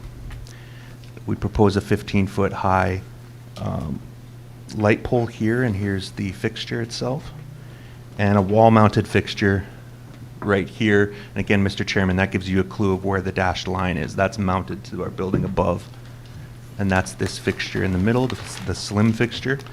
That's for supplemental lighting at the parking lot. And the remaining fixture is this ceiling-mounted one that is inside here, underneath the second floor, illuminating the drive aisle, and also the two entrances, the front and rear. So I'm noticing you've got several .4s along the left-hand side, the upper left-hand side of that diagram, which to me if I extend that over to where I believe the property line is, you're going to be less than 0.4, when 0.4 is certainly less than 0.5. Do you see that as well, and does that indicate a lighting deficiency? And I'll also note there's a 0.4 right over the accessible space. So I believe that the ordinance says it's a maximum 0.3 at the property line. Correct. So you can't have between 0.5. It would be between 0.5 and 0.3, right? But if the parking area needs to be 0.5, correct? That's the ordinance? Mhm. And it looks like you have several 0.4s in the parking area, up to the left-hand side. Yeah, I see what you I mean. see one in the accessible space, which is under a building, so that should be easily cured. And then also in the drive aisle, I see some 0.2s. Which again, I would think that would be easily cured. Those 0.2s, I agree with you, that should be easily cured. And the ones that are The ones at the 0.4, property line may be difficult. you may need bollard lights or something along that side just to give a little bit more illumination. Sure. Because I frankly, to kind of preview some things, I think this is a tricky place to park based on the turning movements that we saw from Mr. Petrie. Yeah. I think you need all the light you can get back there, at least meeting the minimum standards. Yeah. So people can see, because those turning movements were right to the curb lines, they're right to the tips of the stripes for the parking. Like, there's not a lot of room for error back there. Mm-hmm. I see. Yeah. Well, at the rear, normally we would have to have a landscape buffer, and that's where you can be losing that 0.5 to Right. 0.3. And because we're so narrow, we can't have it on either left or right side. So unfortunately, that's a problem with the geometry of this lot. I wonder if this is an argument, I'm not sure. We do have a retaining wall there, and if people are driving with their lights on, that will illuminate the wall. It will do things that this planned lighting won't do, so it will, but I'm not sure. I think it's also an opportunity to maybe do some lighting, like you say. Maybe we could do something at the retaining wall if the applicant is willing to. He I is. think you could put a light in the retaining wall, Exactly. quite honestly, That's and what I was just, thinking. that way you get no spillage to the next property over, but you're putting all the light onto the driving Yeah. surface. Yeah. Yeah, he's willing. Yeah, Yeah. I think we can certainly stipulate that we'll provide a revised lighting plan that addresses these deficiencies and complies with the lighting ordinance. Okay, thank you. intensities. Sure. Can I just ask another question? Yes. Just back to the parking and all that. So across the street, it seems like there's a church and just one or maybe 4 houses, residential houses, on the other side of the street. Is that correct? Something like that? Something like that, yeah. Something like that, yes. Does the church, I Does what? can't, can you speak into the microphone, because I can't get you. I'm sorry. So across the street, directly from me, on the left side, there's, I believe, is a 2-family house. Mhm. Then there's a large parking lot to accommodate the church. and down the road a little bit, what's there? Down the road towards Bloomfield Avenue, I believe, is another property facing Bloomfield Ave. Mhm. I'm not sure exactly how many apartments there are. Okay. And then, going the other direction. Towards the church, I believe it's just Beyond housing. the church and Yeah, keep beyond the going. church, I Yeah. believe it's just, they're just houses with Okay. driveways. So my question is this: do all of the residential houses on the block have the ability to park the cars associated with those houses? I believe so, yes. So fundamentally, every structure has enough parking on the other side of the street? And Yes. It's in your opinion? Yes. Yeah. And on the same side of the street as the house you're proposing to build, it looks like there's only one house kind of down the road a bit. Correct. Yeah, and can that park? I believe so, yes. So fundamentally, there's no overnight parking needed, or, I mean, I know you're not the expert in this, but from looking at it, it looks like there's accommodation in all the structures around there to handle the parking needs of those structures. Yes. Right, okay. And what you're doing here is the same thing. You're accommodating the parking needs of the rentals that you're going to have. Correct. Okay, thank you.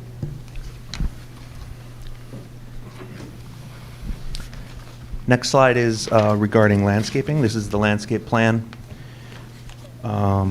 We're proposing 3 types of shrubs in the rear. And this again gets to the point we were just discussing with Mr. Chairman. We have some room here to this side of the parking lot to put plantings. We don't here because of if you look at the Petrie turning radius, you see that the wheels would drive over there. So that's why we have this L-shaped planting strip. And here we have 3 types of shrubs in the rear. It's these 3 right here, 1, 2, and 3. It's pink tickseed, which is a perennial, grows 12 inches to 24 inches high. It's a deciduous shrub with pink flowers in the summer. A compact inkberry, which grows 2 feet to 30 inches high, evergreen shrub with indistinct flowers. And the third one, and again, these are just dispersed throughout here, that one is the shamrock inkberry. It's 36 inches to 42 inches high, also with indistinct flowers, evergreen shrub. At the front is the 4th planting that we proposed. It's this moss phlox, which is a perennial ground cover, 1 foot to 2 feet high. It's evergreen, and it has red, purple, and white flowers March through May. In addition to those shrubs I've mentioned, we proposed the street tree here, and that species and size will be selected in consultation with the township arborists, as is typical. All the plantings here will be native to New Jersey. For your moss phlox, Yes. that looks like, it says it needs full sun. But that's under an overhang, is that right? I mean, it looks beautiful. Yeah. I just happened to notice that, and I'm just wondering if you want to reconsider that. Not for purposes of approval or disapproval, but wanted to Sure. point that out to you. You're right. It would have full sun in the morning only. So I'll have to. I'm not the landscape architect, but we have 2 on staff, and we can certainly take a look at that. Fair enough. Yeah. Related question, any Yes. irrigation that's going to go on? Are your tenants going to water the plants? You know, that's a good question. We produce these landscape plans all the time, and we never show irrigation. I don't know the answer to that. Yeah, that's okay. Gino can maybe talk about it, or I don't know. You can do Provide that. irrigation. We can't hear you, I can't hear your response. We just need to make sure we hear you on the record, because I apologize. Even though we can sometimes hear people in the audience, I can tell you from listening to these things online, unless somebody's got a microphone right next to them, you can't hear it. So appreciate you doing that. No problem. Yes, absolutely. I could put a few sprinkler heads in the mulch bed. That's no issue. Definitely want to keep things lively, you know. Thank you. No problem. Thanks. Okay, next we move on to the floor plans. Here's the basement plan. And one of the members of the audience was asking about square footages, so I'll be mentioning all the square footages of these rooms. In the basement here, we have 38 square feet of storage right here. This is the utility room. It's hard to see on the screen here, but these are stairs that go down into the basement. This is the utility room, which is 383 square feet. Ryan, I don't think it's shown on the plan. I think she was more concerned about the size of the apartment. Yeah, I'm just saying, because each one is going to have that. Didn't want you to go through each room in the building. Right. Gotcha.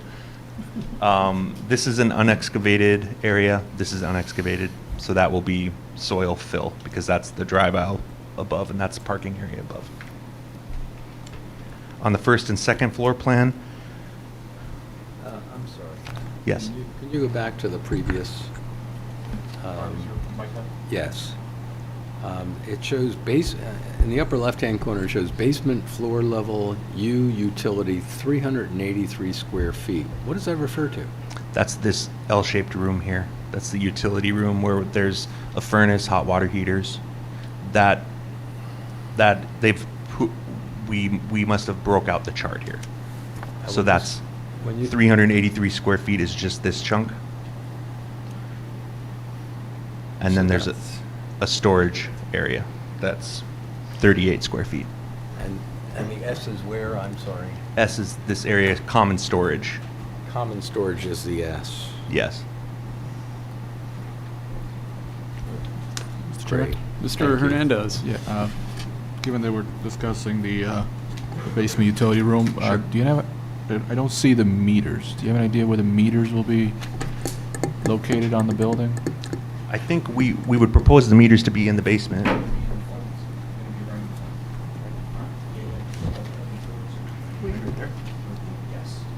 Is that in the basement? Can you turn the fan down more? Right here in the basement level. so the northeast corner of the property. Okay, so They within, need within the access. building. I'm sorry, Yeah. why don't you finish? Yeah, so to the attorney's point, how will those be accessed by utility companies? Remote reading? Or? Yeah, so to Ryan's point, they will have remote reading. I believe public service, their gas service, they actually have the meters installed outside. I don't believe that they put them inside the properties anymore. Okay. And the meter pans, I believe, will be inside, and they'll be able to do remote reading on the electrical end. Okay, so some will be inside, gas potentially outside in the exterior? Yes. Front facade of the building? Yes. Okay.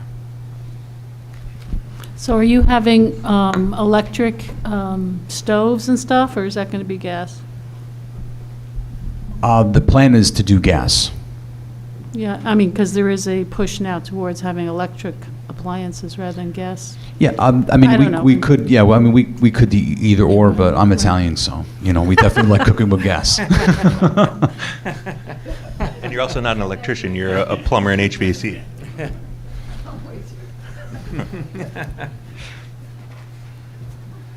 Okay, next slide is showing the first and second floors. I'll walk you through the first floor. Here's a recess for where the garage door is. It's not really a garage door though, because it's not a garage. It's more like a overhead lift door that's like a gate almost. That's set back. We've created a little opening here for pedestrian safety. So as a car is coming out, you can see them before they come. We also have, you'll see on another sheet, we have pedestrian warning systems in the sidewalk. Here is where the front doors are. Here's where that planting bed is. When you come in the front door, we have a package closet for Amazon deliveries, UPS. The mailboxes are located outside, right next to the door. You come in and we have 3 dwelling unit storage rooms.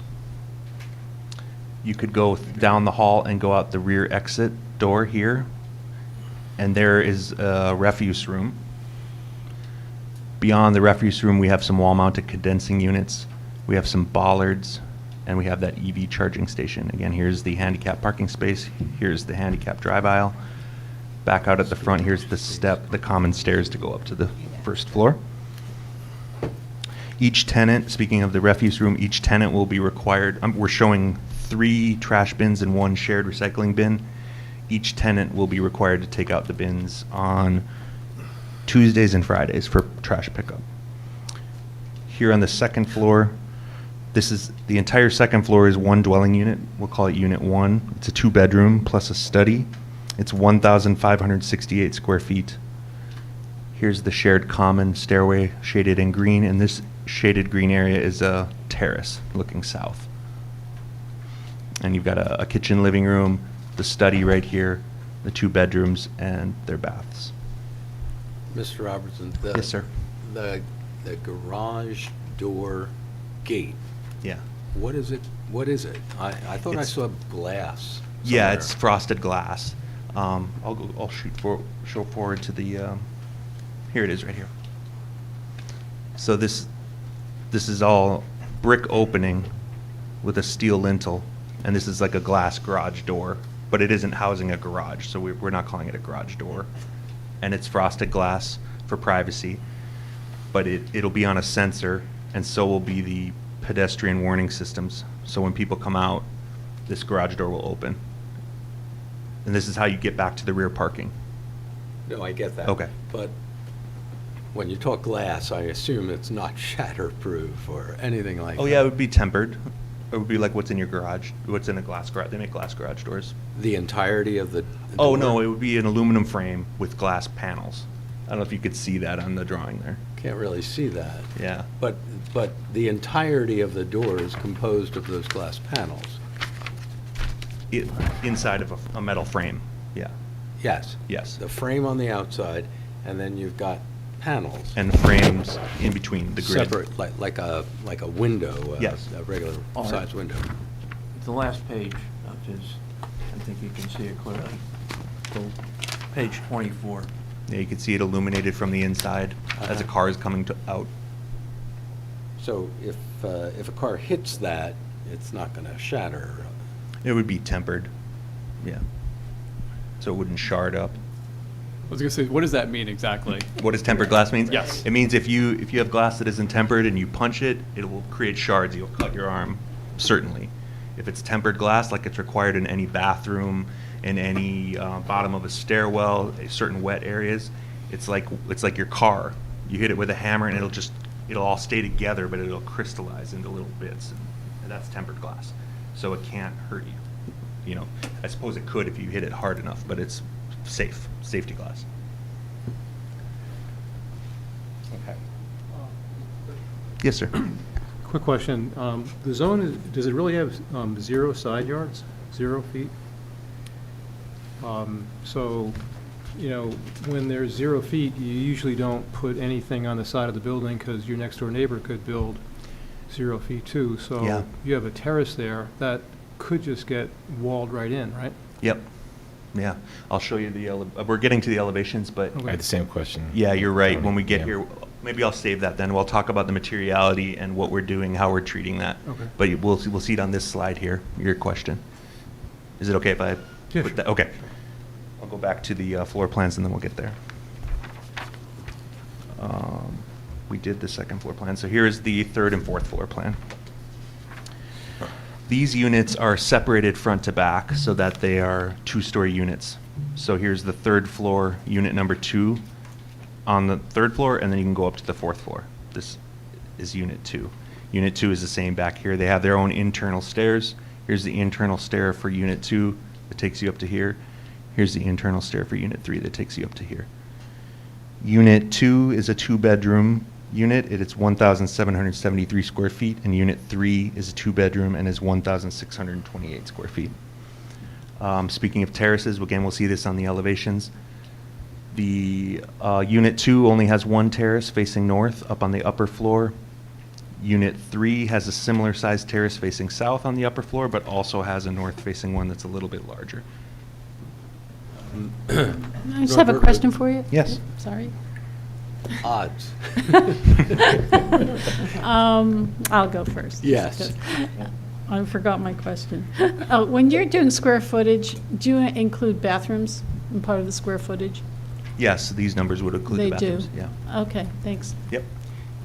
These internal stairways, are they fire code compliant? Is there any kind of issue with fire safety? This stairwell, the common stairwell shaded in green, is a fire separated door with a fire rated door at the bottom. Each of these doors to the units will be fire rated. The internal stair doesn't have to be. It's just like you have a mezzanine in your house. You know, you can go up to the second floor. That doesn't have to be fire rated. There'd be smoke detectors at the top and things like that. I assure you, I don't live in a house with a mezzanine. That's not the right word. A loft. That's what I meant to say. Okay. Okay, now we're to the elevations. This is the east elevation. This is what you see on 10 Hartley. We talked about the garage door here a little bit. This is a glass front door. This is our only sign on the building. It's the address sign that says 10. Be a reverse cut vinyl onto the glass. Here's the planter with the full shade plantings that we have to look into. Here's an exposed steel lintel. The majority of this facade is brick, and the upper portion is like an earthy toned brick. The bottom portion will be gray. We're separating the two with a precast stone lintel. I'll move up to the top. We have an aluminum parapet wall cap, then it transitions to the brick. And here we have metal surrounds projecting from each of these windows. That's part of the design guidelines, our attempt to meet the what they're asking for in the design guidelines. We'll talk about that on another slide, but you can see how they cast shadows onto the surface of the brick. And then here is to express verticality, to group these windows, and in between them will be a shiplap siding, rain screen. And that will be made out of a tapered aluminum surround. I think that's all the materials. What is the shiplap siding? Where is it? What is it? Like Oh. what, is it aluminum? Is it vinyl? What is it? It's wood or hardy board to look Wood like or hardy board, Yeah. okay, thanks. Quick question on Yes. the height. It would now be the tallest building on Hartley? Will it be the tallest building on Right Hartley? now, yeah. I don't know that. I don't know the heights of all the buildings. Yeah, other than the steeple there. I think you're right. Let me see if- Ms. Robertson? Yes. The drive, the door, the garage door, what is the general width of a vehicle? Because it looks to me like it's about 12 feet for width in that The width entry. of the drive itself was 10. 10 feet? Mhm. And I don't know the average width of a car, but a parking spot is 9 by 19. So it's very, very tight to get into the, Yeah. to go down the drive to get into the rear in order to park. Right. If you were to stop in that drive aisle, it'd be tough to get out of your car, so you would want to get all the way back or all the way up. And here's the images of the church, which would be the next tallest building, I think, on Hartley. I don't know that I could give a good estimate for this tower part.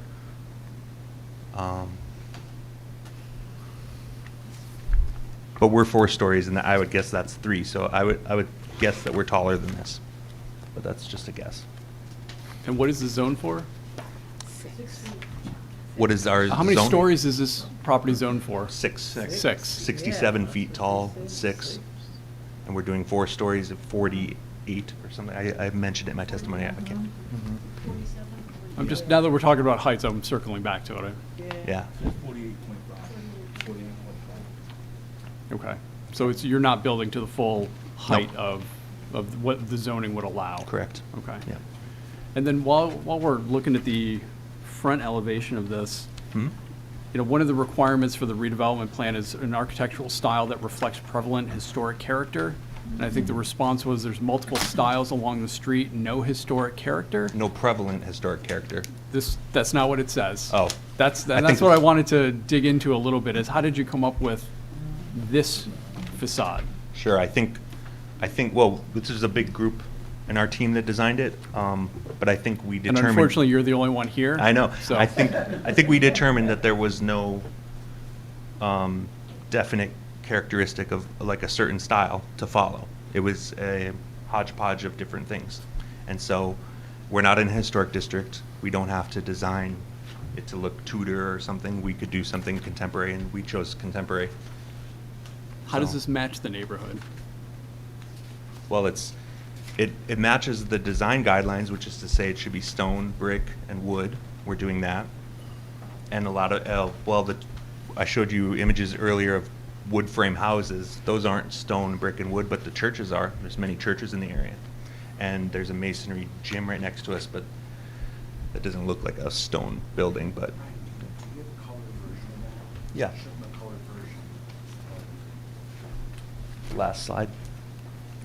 Yeah, you can see, unfortunately, I don't know the address of this building around the corner, but that's on Bloomfield. That's a brick building. That's within our context, but unfortunately, we have a 1-story building here. We have a vacant lot. We don't have a lot of just really adjacent context to respond to, you know. But I do have slides here talking about the design guidelines. Okay. Okay. We'll go back to the front elevation. We were done with the front elevation. Here's the north and east. So as I'm sorry, I can't pronounce your last name, Anali? Inwali. As he was asking, how are we doing these terraces here? We are at the property line on both of these facades. We're building masonry up to that property line so that if anyone builds next to us, it's ease of construction, it's easy to flash, it's easy to manage water when it's masonry construction. We can't puncture these walls with windows when it's at the property line. It has to be a certain distance back. So that's the distance we've set these recesses. So wherever you're seeing windows, those are set back, those are the terraces, and we're allowed to put openings by code. We want to bring light into the interiors of these apartments. So the applicant is kind of sacrificing space and rentable area just to improve the interiors of these rooms. We are providing Can we glass. stay on that a second, Ryan? So the building at 12, Hartley was demolished, right? 12 is to the south? Yes. Yeah. Yeah, there's some Google images that show it there, but it's not there now. Well, that's what I was going to get to. So the Google images that show it there, it's 2 stories, and next to the current church, it's really dark in that alleyway in between. So if somebody were to build something, they can build it, what, 6 stories next to it? They would be allowed to build something 6 stories. That's going to cut off all that light. Yep. Okay. I'm not sure about that, because I think the redevelopment plan distinguishes between C1, for the adjoining property. Can we get clarity on that, Janice? How high can they go? Because even if this is going to be, even if they match it, right, and go the same height, it's still going to be very dark in there. It would be 6 stories on the north side, and if you give me a minute, let me see what the redevelopment plan says for the properties on the south side.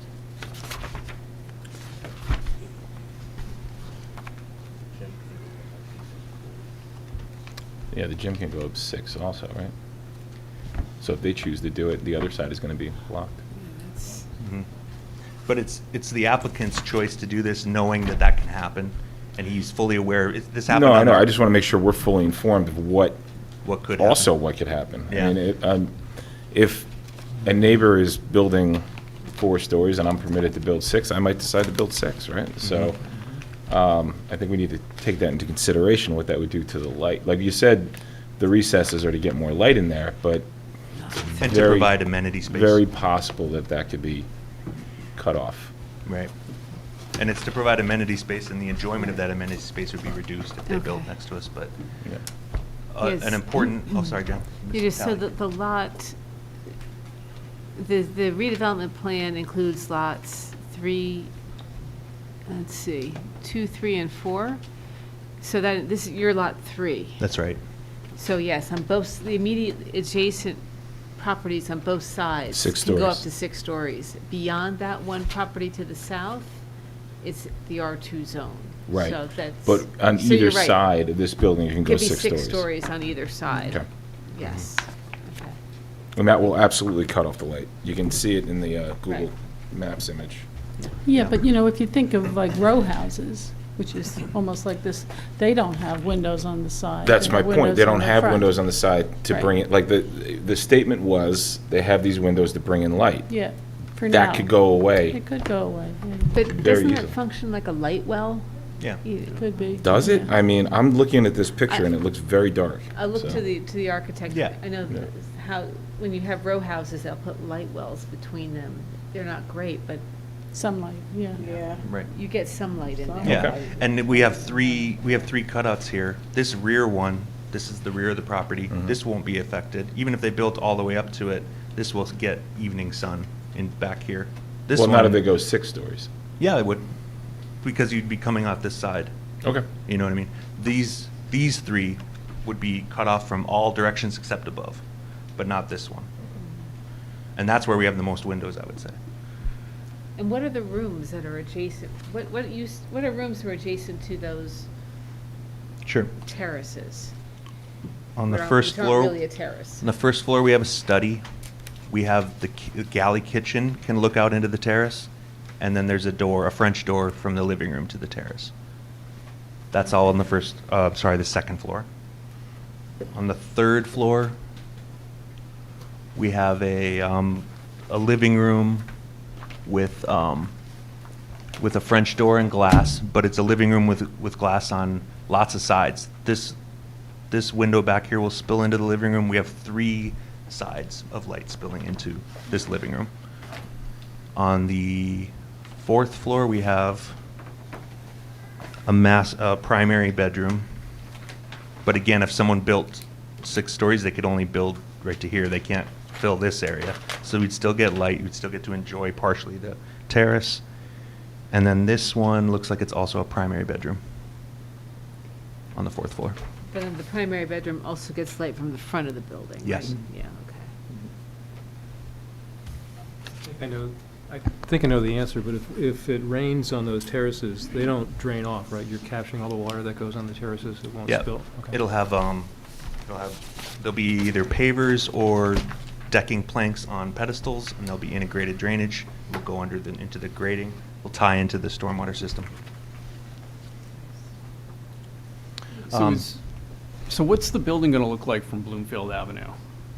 From Bloomfield Avenue, you would see, this is, where this is not hatched in brick, that's the one-story adjacent building. So if you're on Bloomfield, you're seeing kind of this. Kind of like a blank wall of brick Well, plus with some terraces?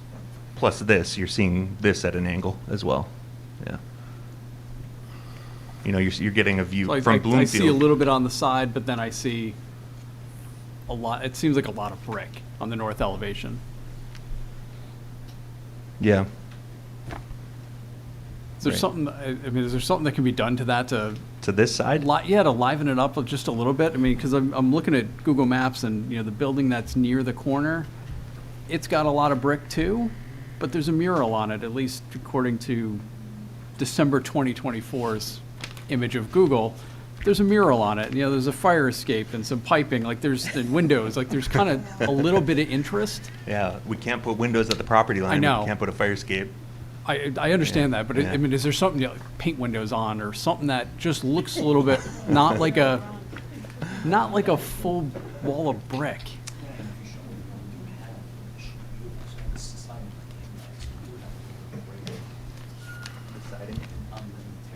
Yeah, and that's it. I don't think I mentioned that. In these recesses, it is a change in materiality. That's the rain screen. So you're seeing brick interrupted by different color and different texture material. And you're seeing that everywhere. Everywhere that isn't touching the property line, essentially, is that rain screen system. Everything that is touching the property line on these two elevations, north and south, is masonry. And that's just because once somebody does build something there, you don't want certain materials that degrade. You get rodents and other pests and things in there. Masonry is the best way to go for there. Are you suggesting adding how about some architectural elements to break up the brick wall? Maybe some limestone, I'm not an architect, but some coursework? We're not going to paint windows on it. Yeah, and I'm not saying that's a good suggestion at all. I know in other buildings nearby in that corridor of Bloomfield Avenue, folks have painted like murals, or they've done something that's visually ghost appealing. signs, they're called, like where they look like the old advertisements. Yeah, you get the old advertisements, maybe it is some different brickwork, you know, a soldier course be here and open? there, something Right, that to paint it just different. gives it a little bit of interest. And I'm not an architect, and I will never pretend to be. I stick more to engineering, as you probably know from this. But that just strikes me as a lot of the same kind of brick. Yeah. Can I have a suggestion? Like, Yeah. I'm not for murals. We're saturated with murals in this town at this point. But could you do some design brick? I mean, that would be nice. I mean, Yeah, I mean, right here we are doing, this is a band of double soldier course because we wanted it to align with the top of this and the bottom of that terrace. So it's a quite tall double band where you're changing the direction of the brick. We already have a palette of two brick colors. We could introduce a soldier course pretty easily right here. I think the applicant would be okay with that. And that would really liven things up, I think, just to take some of that gray brick up and do some horizontal banding. I think we could take a look at that if the board was inclined. do you know the apartment building across from the hardware store in Watchung area? They've done some nice brickwork on their The building. Westerly, yeah. The Westerly, yeah. Mm-hmm. Something to think about. Yep. Yeah, we did that building. Yep, and we approved it. Then you've got a palette to work from. They for had that. some excellent brickwork on that building, so. Because Okay. they were masons, the guys who owned it. Yeah. Yeah. Okay, so I think the things to mention, aside from materiality, here is that opening I talked about. This is where if you're walking north on Hartley, and you want to see a car that's starting to leave before you just walk too fast with your stroller or something. So that's the reason for that opening. Again, we may have to brick that up if someone were to build right next to us, or we could leave it. We created another opening here too, just to make sure this drive aisle isn't a cavern, and it gives a sense of safety as well too, visual comfort. The other thing to mention is all of the sills that you see at these terraces will have to be flush with the brick. Normally we would overhang them or something, but it's at the property line, so we have to do flush conditions everywhere, which means these metal railings will be inset a little bit. And that's probably all to say about these elevations. The rear is brick at the top, the earth-colored brick, and then the gray-colored brick at the bottom, and then the shiplap siding. Here we have windows, but a different treatment underneath, a metal panel underneath. Here you see the dash line of the condensing units mounted to the wall. You see the bollards in front of the handicap parking space. You see the retaining wall with the grade change. That line of the grade is what I mentioned at the beginning of the presentation, that it was a 4-foot difference between the sidewalk and the rear, and we've brought it so that's only a 1-foot difference, so that's roughly 3 feet there. We have a retaining wall with a cedar board-on-board fence on top of it. And here you're seeing the entry door to the rear, which would lead you to the trash refuse room. And here is, way off in the distance at the sidewalk line, you're seeing the back side of that overhead garage door. And Would you then- bring the trash to, does it go to Hartley? Yes, Hartley, right? Yep. Okay. So you go down the driveway? Yep. Okay. You could go out the front door, too. You go to the front door Yep, also? there's the corridor would take you out the front door. That might be safer. Yeah, no. I would agree with that. Agreed. Yeah.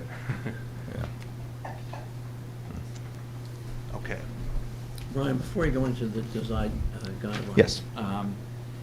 Just a couple of questions, really, in response to the questions from Pastor Glover. There's no elevator in this building? There's not. Okay. What about the accessibility of the 3 apartments? It's not required. Okay. In a unit with, I have the exception here.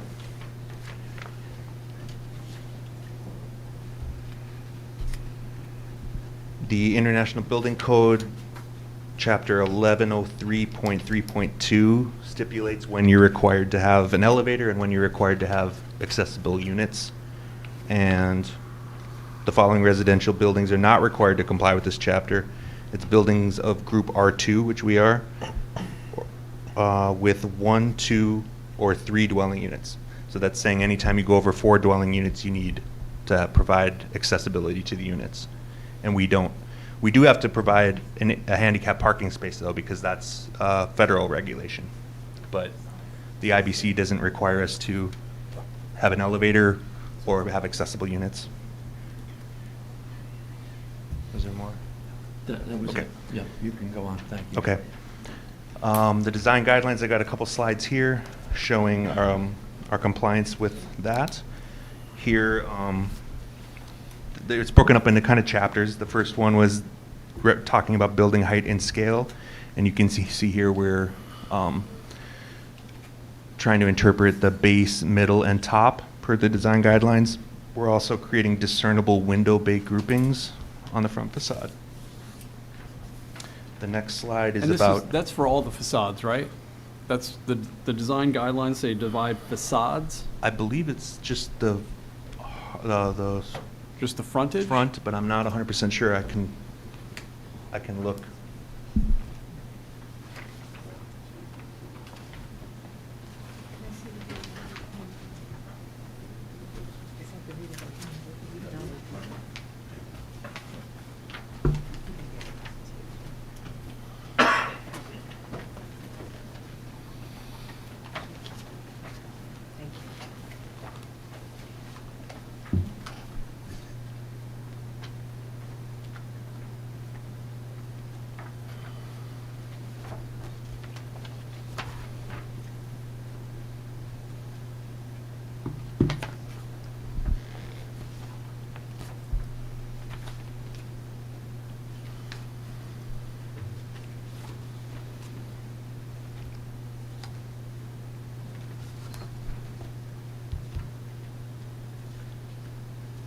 I'm just looking through that document, that 2006 document. I know it starts on page 50 here. I'm trying to find.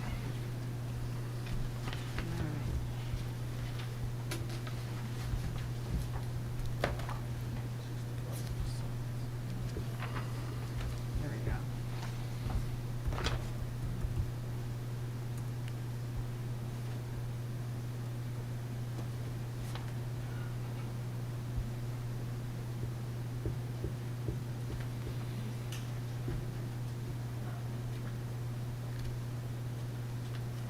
I think it applies to all facades. Yeah, that would be my You do think so? interpretation, at least, facades that the public is going to see. I mean, certainly if we were building right up against another building, that would be kind of a waste of time, but considering the public's going to see both, well, at least 3 of these facades.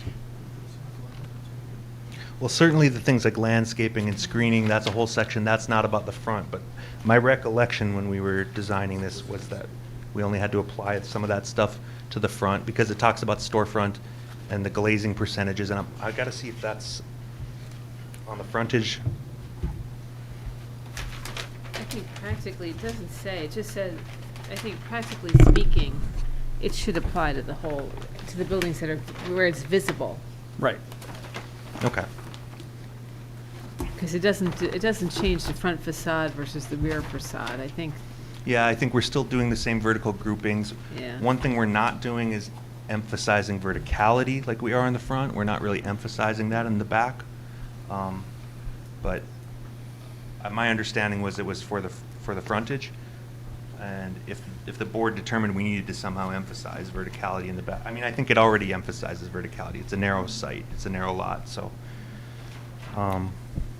I think my concern is more the base middle top. I don't know if that's Base middle top? If that's the verticality that you're speaking about, but to me, it's the base middle top. I think are the key things. And like we discussed for the north facade, you know, a break that kind of helps to give that visual of, and maybe it won't be quite base middle top because there's a one-story building just to the north. Sure. But to break it up somehow and give some visual elements that, you know, it kind of defines a lot of the pieces of the town as that base middle top. Yeah, the base middle top is the change in brick color. That does happen all the way around. Unfortunately, on the Bloomfield view, that base is hidden because of the other building. But you're right, and we already agree. We think we could add some banding with different color. So building form, this is the one where they mention vertical groupings of windows, which we have. An expression of verticality, which we've done with this band around those groupings. A distinctive ground floor, which we've done with this horizontal band and doing gray brick and recessing the entrances for vehicles and people. And glazing percentages. The ground floor requires 40 to 80% glazing, and the upper floors require 25 to 60% glazing, and we comply at all floors.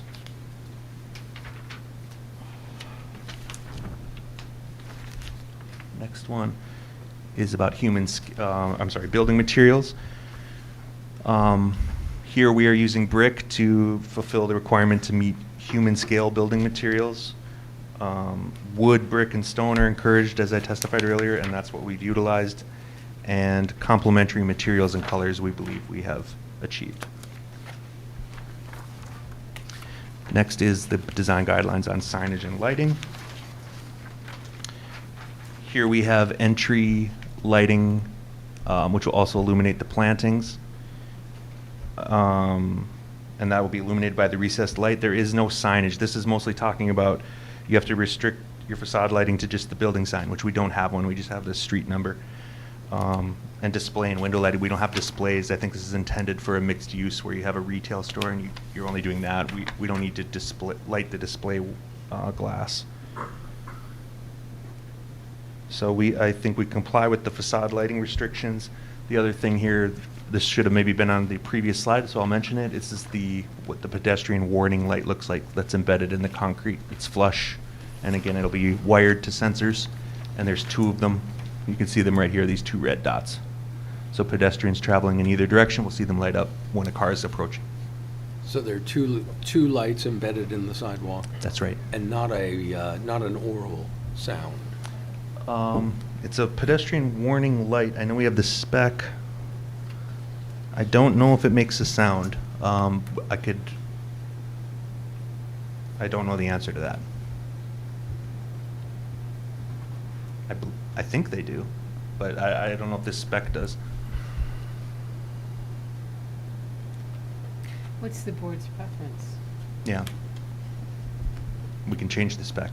I mean, my preference is, as much as I'm a big fan of safety, my preference is not to have a warbling alarm going off every time somebody goes in and out of here. I was going to say, yeah. I appreciate, I'm very safety conscious, but that wouldn't be my preference. Yeah. if there are, collisions here, then yeah, you need an audible warning device, but I think for now, the lights would be my first preference. Plus, they'd hear the garage door opening maybe, too. I would like to think that people do hear those things, but at the same time, Yeah. a lot of people have earbuds in. And it's usually people who live in the area who would know the building. It's not like it's like Watchung Plaza where there's a lot of people back But and there's forth. also a don't live school. there. The So school's you- around the corner, Yeah, you yeah. got kids that might be going up and down the street. I would stick with the lighting for now. Okay. Oh, definitely the lights, but I agree with you, no. Right. Yeah. Yeah, and the garage door is recessed back. So if you wanted to make that a stipulation of approval, we could make sure that the spec doesn't include any auditory, and the applicant's happy to oblige. Yeah, I think that's a good first start. And again, if you have collisions, you'll need something else. Yeah. Okay, design guidelines for access and circulation requires that we have a clear and well-lit walkways connecting entrances to sidewalks and parking areas, and that's what we've got right here. A well-lit entrance to the sidewalk and a well-lit pathway right here to the parking lot. Next section is landscape and screening. We have the street tree located here, which is required one street tree per 40 feet of street frontage, which I'll show you on the rendering. Continuation of the screening. We have a masonry wall. This is the entire kind of perimeter in the rear is that masonry retaining wall with a cedar fence on top at the perimeter. The design guidelines also ask for landscaped areas at the corners of the parking areas. So that's what we have here. But as I said earlier, we can't wrap that corner because of the turning radiuses. I have a question for you, just Yes. about the drive aisle. So it's only allows one car to go in. Right. So how are we, if another car is coming out and one's going in, and it's, how long is the drive aisle? Someone's got to back up, right? Yeah, probably Yeah. the person in the parking lot. It's not safe to back Yeah. up under one-way traffic. So is there anything that would alert the person in the parking lot that a car is coming, a mirror, I don't know, just Yeah, the garage opening. the Someone will have oh, their- okay. Right, they'll have a Oh, remote. so they would, and they would see that the garage is opening. Yeah, Mm-hmm. yeah, there you go. Thank you. Well, do they both have to open the garage with a clicker, or when you're coming out, does it open automatically? I mean, we haven't decided, we could do it either way, right? Whatever way, whatever's safe. No, I just asked that because they can both click it. Who's opening it? Yeah. Maybe it makes sense for the exit to be a sensor, I would say, and the ingress to be a clicker. That would make sense to me. But,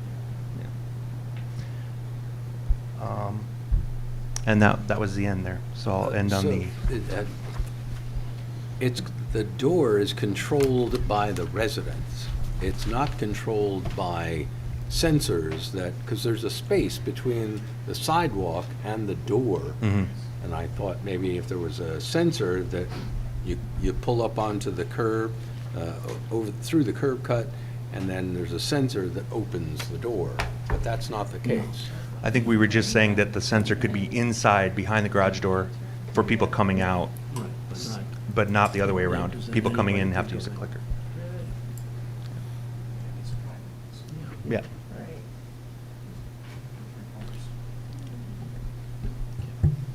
Through this, Ryan? Yeah.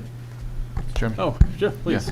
Concerning the parking, is there an Yes. idea how that will be managed between each Snow unit? removal. Is it going to be assigned a specific spot for a specific unit, or is it first come, first serve? I'll ask. How is Assign it. assigned, Yeah. so everybody will know what their space is and how Right. many spaces they need? Okay. Secondly, utilities. Is the intention to tie in to the old services that service the house of worship, or run new services to the mains? I would think it's all new, like, well, Mr. Hernandez, I'm sorry, yeah, so it will be all new, I believe, except for the existing 4-inch sanitary, which I'm going to camera, just Okay. to make sure it's clean. If not, I could always run a new lateral outside, because I'm going to be bringing in a new water service anyway. Okay. And also we have to do the storm drainage too, so. Right, which leads to my next question. The storm drain pipe, I believe it's currently shown to come out through the driveway and then tie into the catch basin near the corner. Of Bloomfield Avenue, correct. It's kind of hard to see in the plan, but is that going to be within the street, under the sidewalk? Because I believe along your frontage, it's shown within the sidewalk side. And Right. then down. However, just note, the township did just replace all that sidewalk as part of a prior project a few years ago. So if we can not rip up that sidewalk, I think that'd be the preference, given that you have to tie in. I would prefer doing it in the street anyway, because Okay. it's a straight run then. Okay, so you revise the plans to clarify that? Yes. Sure. Okay. And I believe it's already shown that we were gonna mill the portion of the street what we were gonna open, if I'm not mistaken. Yeah. I don't, yeah, I don't think there was. Yeah. We're gonna bring it out to the street. Yeah, it's much easier to go on the street anyway. Yeah, that information wasn't illustrated on the plan, but as we update them, that should be included. It's much easier in the street anyway. Agreed. Sure. Agreed. Another question? Oh, may I? Yeah. On behalf of Jake, who's not here, where do you store your bicycles? We had, the ordinance requires a certain square foot, cubic feet, I think it's 200 cubic feet per unit, and then a certain cubic feet of shared storage. We well exceed whatever the requirement is for unit storage right here. Yep. They all have that. Yep. In addition to that, there's the shared storage area down here. That's So- in the basement, though. In the basement, On yeah. the first floor, if you have a stroller, you have a bike, you're supposed to use that little 250, I think, square foot of storage for your bike. That's the ordinance requirement. This is much more than that. I could tell you what the square footage is of those rooms. They're in the drawings, I'm sure. Yeah. I mean, I'm trying to avoid, if you come in with your bicycle, you don't want to go in the basement. Or if you're coming Right. with the stroller, you just want to go right there. Those rooms are like 5'10" square, so they're like 6 by 6 rooms. You could fit a Okay. bike in there. You should be able to fit Okay. a couple bikes. The two of them show as 32 square feet. Yep. Not sure what the third is. And another unrelated question. So does this area flood? You know? No? No. You're going to have sump pump? Do they automatically put sump pumps in buildings? We now would when have they to build it? because there'd be footing drains anyway that would be below, too low. We'd have to eject that up to the stormwater sewage system. So I think there'd be some pumps in that utility room. There would be. The foundation's going to be solid pour. But it still floods, isn't it? It could flood. No? Yeah, I know we're not in a FEMA flood zone. We're in the FEMA X zone. Oh, yeah, it slopes down a bit. Yeah. Okay. Access to the basement is through the front foyer. Yeah, or you could come in through the rear, and yeah, you're right though. You have to enter the foyer to get to the. Actually, I have that wrong. It's in the corridor. The foyer is how you go up. So here's the down door, right there.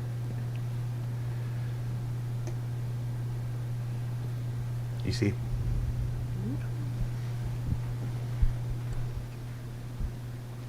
Questions from the board? Should say other questions from the board?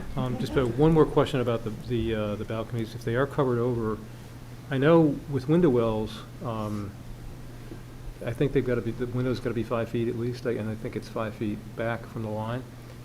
But can you occupy a balcony if it's hemmed in? Because would the balcony have to be closed if someone did build? I've never seen a balcony that was in the bottom of a window well. I've seen windows in window wells, but not an occupiable space. So I'm just kind of wondering, I would assume that if someone did build a building right on the property line, that balcony would no longer be occupiable. I just don't know. I've just never seen one. So you'd be sitting at the bottom of this tube. Mm-hmm. Yeah, it's essentially a small courtyard, though. You could touch the building next door from the balcony. I've just never seen that. I know window wells exist, but usually in a window well, if around New York City, you can go to window well, but there isn't. It's usually just a roof that you're looking down on. You're not looking at an occupiable space. I don't So know I'm the just exact. curious. I don't know the exact code answer, but I think it would be the same thing as a courtyard. A courtyard is an occupiable outdoor space that, in order to egress, you have to transition through an intervening room. This would be no different. It's just smaller. You still have a means of egress through your interior space, but I don't know the exact code section.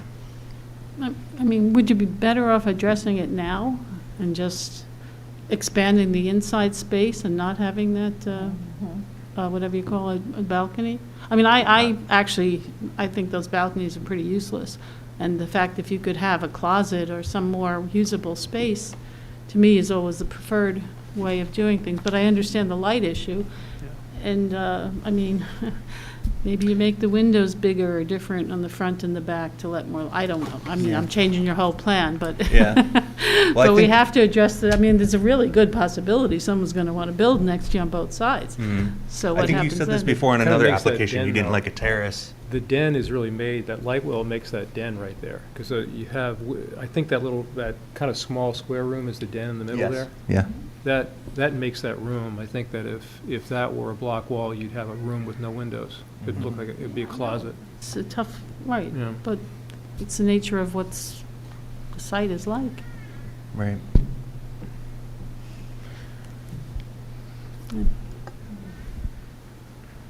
And you're taking out 5 trees as part of this application?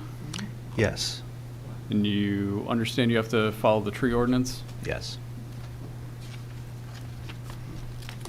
Could you list the variances again? I know it might not be the right time, but you said. Building width, or lot width, Lot lot width, area. Lot area. That's it for variances, and then there's a waiver for the width of the driveway.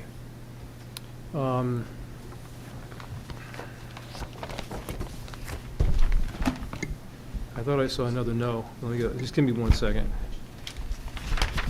Does it take? Oh, yeah, minimum 20% of the site not occupied by a building to be landscaped, and there's a no next to that one. So that doesn't comply. Yeah, Ryan can discuss that. They're talking about the 20% landscaping you mentioned you saw on your plans. Okay. So that is another waiver, actually. Okay, thanks. How can much break of down. a variance is the width request? How large? Are The we distance?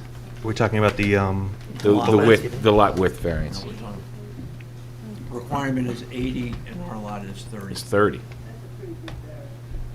I mean, we wish we could make it larger, but it's a 30-foot lot, like.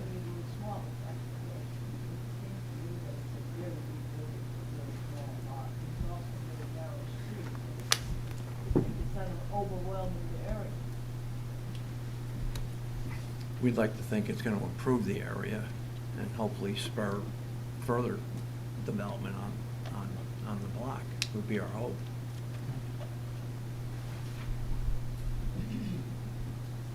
I missed that second waiver for. Ryan can. Yeah. You have the architectural drawings. On page 4, there's a list of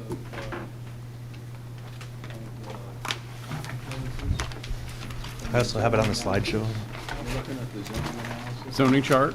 Yeah, there's a no next to the landscape. It's also right here on the presentation, the 20%. I'll go over the math here. So it says minimum 20% of the site not occupied by the building shall be landscaped. Our lot is 3399 square feet. The building takes up 2,001 square feet, which means the area not covered by the building is 1,398, and 20% of that has to be landscaping. That would be 280 square feet, and we're only providing 123. So instead of 20%, we're providing 8.8, but there's really no place else we can add it. So we've done the best we can. We even put the one in the planter in the front as a means to try to get some more, but because of the design of the parking lot, this is the max we can get. And a green roof, well, you could do something like that, but it wouldn't count, so. Are you proposing a green roof? No. That's a good idea. Are you proposing being able to use the roof? Okay. No. No, okay. How do you get up to the roof anyway? There's a path you could get up there. It would be maintenance only, so Gino would have to, I'll show you. From the rear here, let me show you the rear elevation. This is a little flat roof right there. Right, that's the south side of the property. Once you were to get on there, you could bring a ladder to get up onto the terrace and then get up to the roof. So that's the way. Or you could go through the apartment. We have a secondary way where you can go through the apartment, and the top floor of Unit 2 has a little roof ladder right there. Oh, okay. So that's the easy way. That's the better answer. Yeah. Right. So what is it for the size of the driveway? What is, it's a waiver or a, Well, Janice's report indicates that it's a waiver.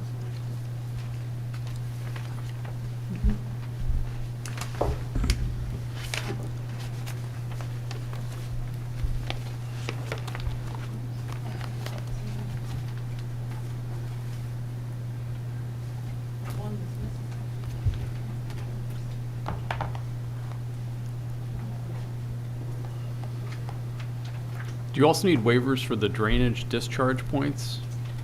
Now I'm staring at the zoning chart. I don't know if maybe Mr. Hernandez has a opinion on that as well. So drainage discharge points must be 10 feet minimum from the adjoining property lines, including stone areas. What's proposed is the system is 6 feet to the closest point. So that was the original design they were proposing as an infiltration system. Currently, they did some soil testing, which deemed the infiltration not feasible. So now it's a closed system.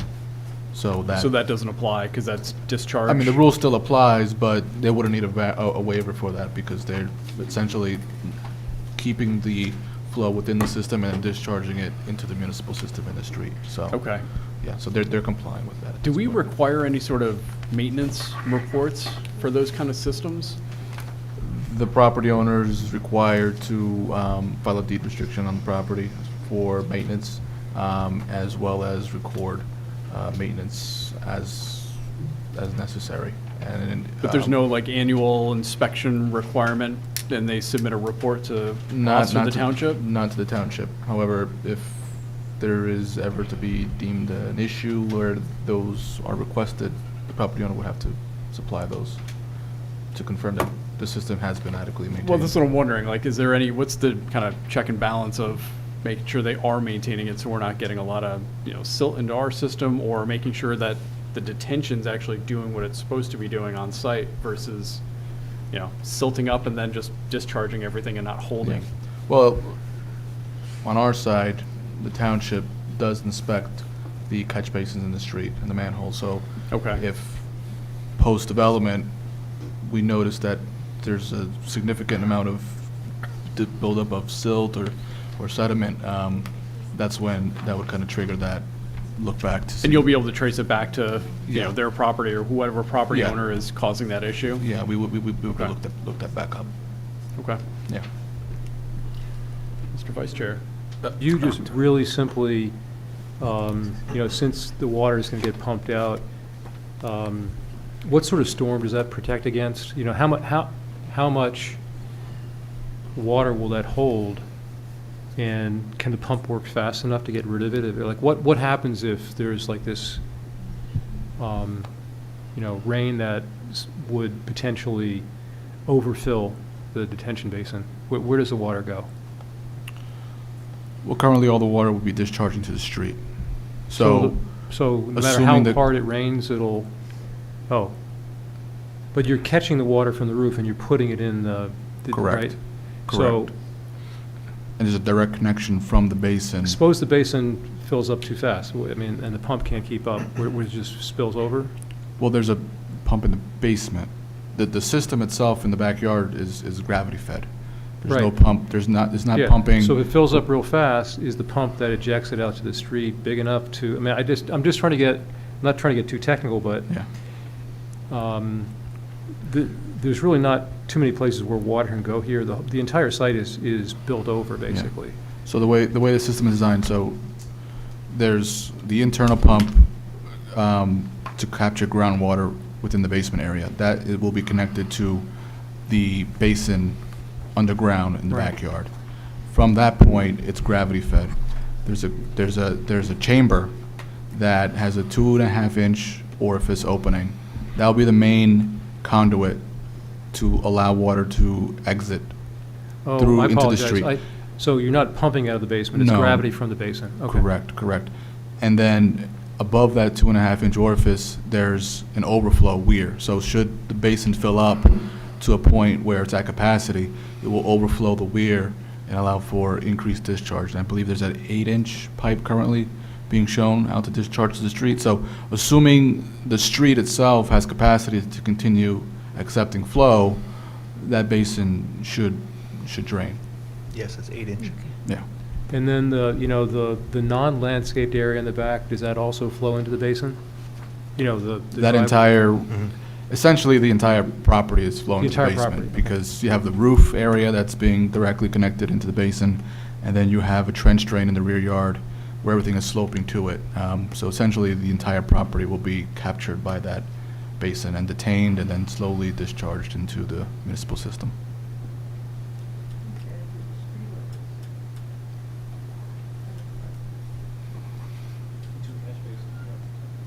And Ms. Willis is asking, where does that go to? Does that stormwater go to the water, or does it go to a catch basin that's in the street? Immediately it goes to the catch basin within the street. Ultimately, it discharges into probably Tony's Brook as it flows down to Glen Ridge. But immediately, it's captured on-site and then discharged underground via pipes into the municipal system, a catch basin underground in the street. Okay, and just repeat what you said before. Testing was done, so the water, you can't do a retention basin here because the soil all over the backyard is not good enough to accept water? Correct, per the state requirements, yes. It doesn't meet the requirements for infiltration. Carol, can you use your mic? I can't hear you. So the water is going to go into the street, not into the sewer?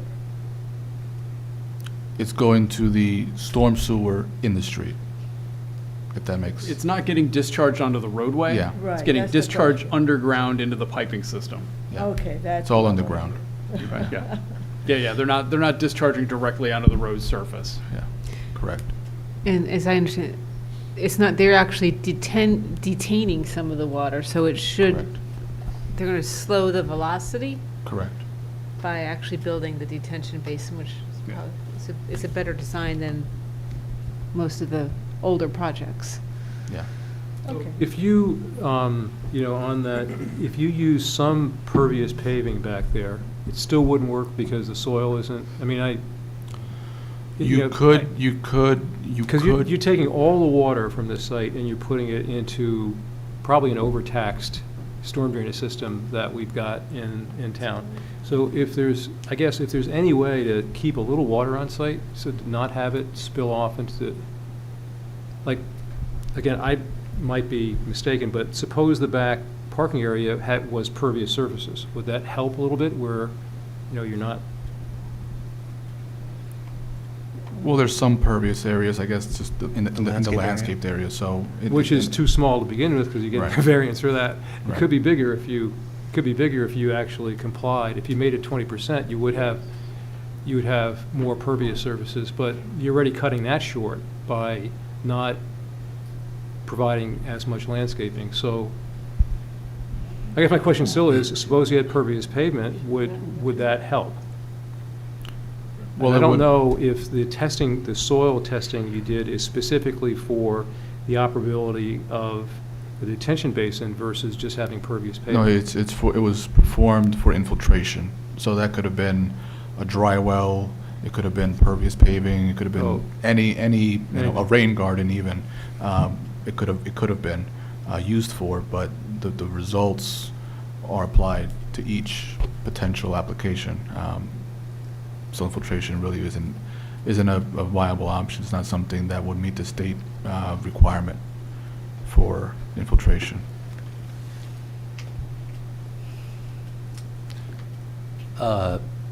Mr. Tremblack, I assume your client has read through Mr. Hernandez's report. Are there any aspects of the report that your client is unwilling or unable to comply with where there are such requirements? No, I'm glad you mentioned that. I meant to mention that in my opening remarks. My client has reviewed it, and Petrie Engineering has reviewed it, and confirmed that we can and we will comply with all of Mr. Hernandez's comments.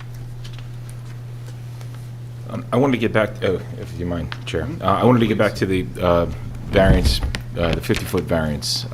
What can be built there as of right on that lot without the variance?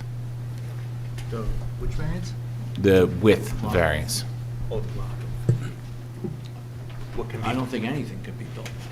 Oh. So nothing could be built there. We would have to grant a variance in order to be able to build on this lot. Or it would be not usable.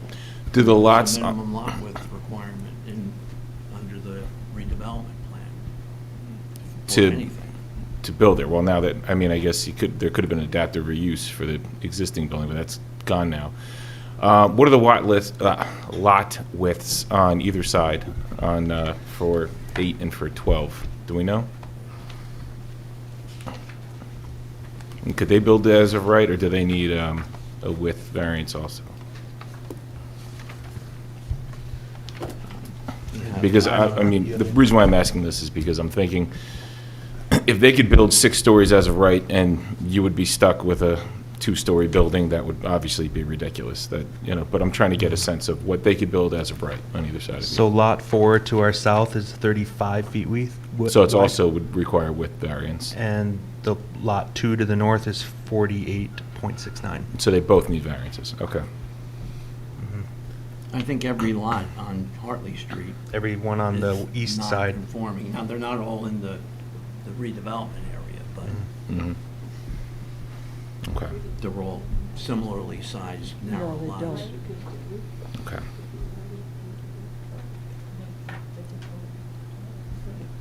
Well, Other questions from the board?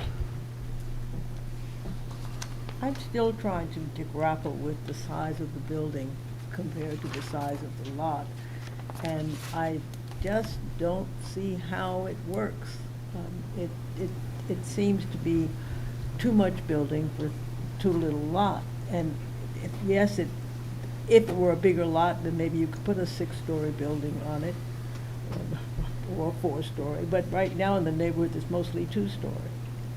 And I'm really concerned that it's really overwhelming. I'm trying to figure out how you can somehow give it something that looks a little bit more like it belongs there.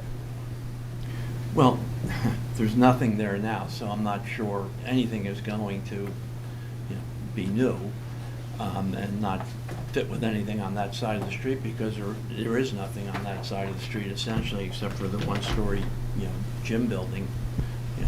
But, the zoning ordinance, the redevelopment plan allows for a 6-story building. Yes, it does, but the lot does I not. understand. That's all I'm trying to get at. I know, but the density, requirement allows for 55 units per acre, which would permit 4 units. Yes, all of that may be true, but you don't have that acreage. You don't have the space for what you're doing there. Okay. You could build if I wanted to put a 6-story lot here, it'd just be a little narrow, that's all for the building. Maybe a smaller building would seem more appropriate for that size lot. Well, we And think this building. And that neighborhood, which is not characteristic of the neighborhood at all. Carol, Most of the- would it help if the top of the building was stepped back? Something. It is an overwhelming tower in that little lot, in that neighborhood, which is it seems like it doesn't belong there. It seems like it's too big. It's just too big for the size of the space that you're trying to squeeze it into. Can I say something? I think this is the beginning, as you kind of said, of the development of that area. And if we're talking about lots next to it being 35 feet or 48 feet, in my view, you're looking at row houses, or if you combine the lots, an apartment building. But I'm hoping that this would be the start of row houses, little houses. And that works in lots of places, Jersey City, Hoboken. We're not Jersey City. Well, no, I'm just saying that row houses work very nicely. And so I think the important thing is to make sure that the front of this house, in anticipation for things being on both sides, lets in enough light. I'll leave that up to the architects. And, our job will be when we get the next application for the lot next door on either side, then we'd have to make sure that that application fits in with this house, which is basically the only house on the block, more or less. So that's how I view this is going to provide homes for 3 families. The parking seems fine, in my view, it takes it off the street. And, you think about the next applications you get and how will they fit in with this house, is how I'm looking at it. Other questions from the board? Any questions from members of the public about this witness's testimony? Oh, yeah, please come on up.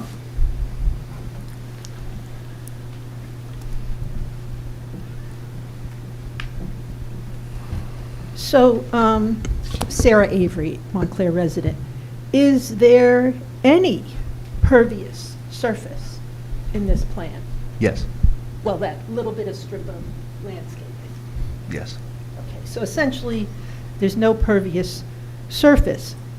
How much pervious surface? That's not what he said, It's ma'am. almost nothing, okay? It's almost nothing. That's your, okay. How much pervious surface did the prior building that was on that lot have?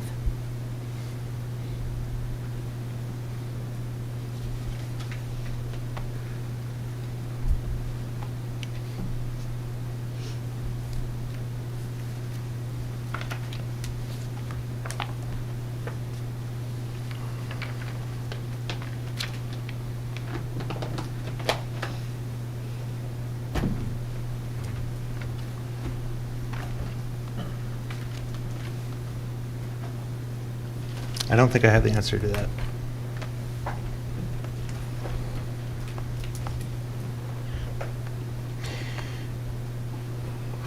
It does call for the whole, practically the whole yard. The survey shows it as an asphalt driveway, but I don't know the calculation. Sorry. So what were the dimensions of the building that was demolished?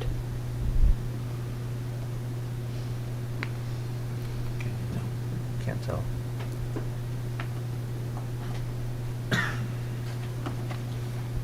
I don't have that either. What is the construction budget? Do you want to share? Does he have to share? I don't know the construction budget. Why do you need a garage door? We're providing it for safety. Safety. So is the neighborhood not safe? It's aesthetic. Oh, it's aesthetic? Okay, I guess we have a different opinion about aesthetic. Where is the stormwater basin located? Corner of Bloomfield and Hartley? So is it on the property? No. It's not on the property.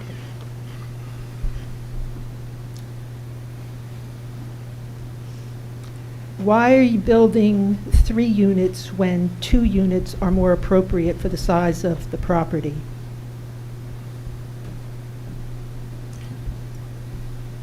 I don't know that 2 are more appropriate. I don't know. Well, because the property is not big enough. We just had this whole discussion about the property's not large enough to accommodate the density that you're proposing. So I'm asking, why haven't you designed a project that's more appropriate for the size of the property? We believe that this is appropriate. There's a difference of opinion on that. Well, you mentioned that this project would spur further development. Development of what? That was my comment, okay? I would hope that it would spur some development on the street. You have 3 vacant lots. Right. You've got a number of buildings, I think, that, are in need of, rehabilitation. I understand New you said development. I'm saying develop what? Develop what? Additional housing. What kind of housing?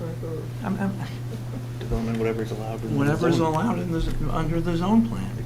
But we're just finding out now that what you've proposed to build is not allowed by the zoning rules because you're asking for all these variances and all these waivers. So that's why I'm asking, what kind of other development do you think this project would spur?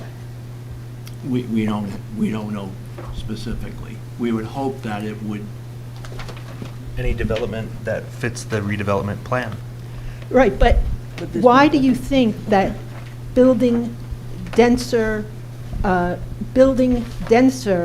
is a good idea? We're complying with the density requirements. The density requirement would allow 4 units on the property. We're putting 3 there. Well, It's not no, overly the dense. redevelopment area allows that, Right. but not on a 30-foot wide property. It allows it on an 80-foot wide property. We just went through all the rules. Okay, I'm not going to argue with you, madam. Because what I've seen is that over and over again, variances are granted to enable property owners to overbuild, making Montclair unaffordable. I know. Are there any other questions from the public of this witness? Yep, please step up.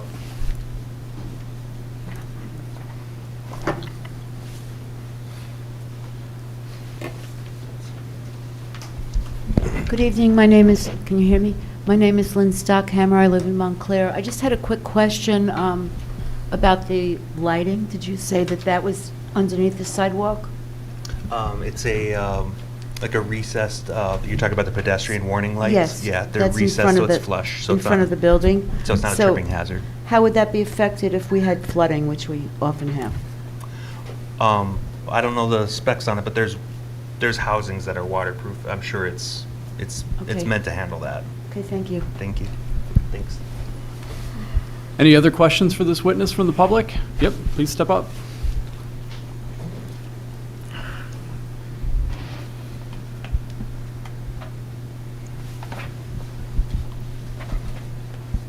How many parking spaces are? How many were you proposing? Yeah. 3 parking spaces. 3? Does that mean that it's assumed that there'll only be 3 drivers with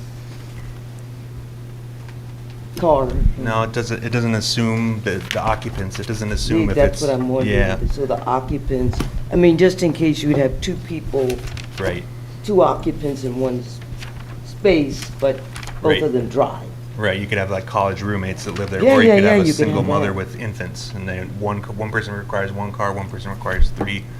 That's not, Right. that's not in the we don't figure that into It's the not in the calculation. Yeah. It's just how the ordinance tells us how many spots we require. I see. So, general statement, just because something is appropriate according to zoning, doesn't mean it's in the better interest of the common good. I agree. But the zoning is meant to define the I common good understand, and I the rules understand. that we have to comply with. I get I get that, I understand what you're saying. but there's still things that are not in the better interest of the common good, which is the same thing with the stairs. We are at 205 Claremont, right? I think at 242, there's an orthopedic doctor. A lot of people are having hip surgery, knee surgery, ankle thing. They go skiing on vacation, or they trip over their cat, this kind of thing. They could usually not be on crutches or anything. What do they do when they're in the building? Happens all the time. More and more people are having these kind of orthopedic surgeries. It's very common. Very, very common. So that's still my concern.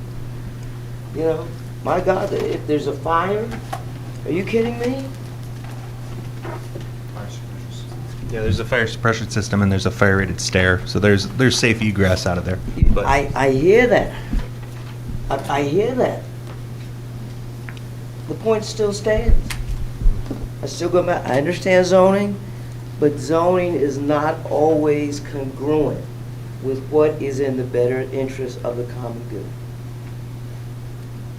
But ma'am, respectfully, we have to comply with zoning, we have to comply with building codes. And you can't just ignore them and I say, but the understand greater that. good should I require understand something that. different. These are the rules that we have I to. get that, but you don't have to put all the extra in. Just saying. Thank you. I heard you. Thank I you. heard you. You heard me. Thank you. Thank you. Thank you. Any other members of the public wish to ask questions of this witness? I don't think there's anyone left in the audience, but I have to ask for the record. Thank you. Okay. And Mr. Trembleak, you have one more witness? Yes, Mr. Stimmel, who I think will be pretty brief. I'm not sure it will be, considering we have to get through planning, possibly some engineering, and I'm sure members of the public are going to want to have comment. Okay. Given the lateness of the hour, I'd like to move this to... I understand. Okay. I'm not asking the board to stay any later than... Appreciate that, because as much as I would love to say, yeah, it's going to be quick. Much as I'd like to finish it, I respect the fact that you're all volunteers. Yeah, we don't normally take new witnesses after 10, and we're almost to 11 at this point. Ms. Talley, when's the next time we could carry this? August 4th. August 4th?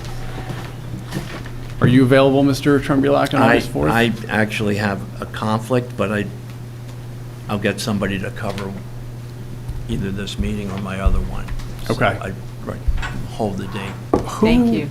Before we stay on that, I know myself and the vice chair are not going to be here on the 4th. Oh, okay. Are you aware of others that may not be here on the 4th? No, I didn't pull them. Oh, my God.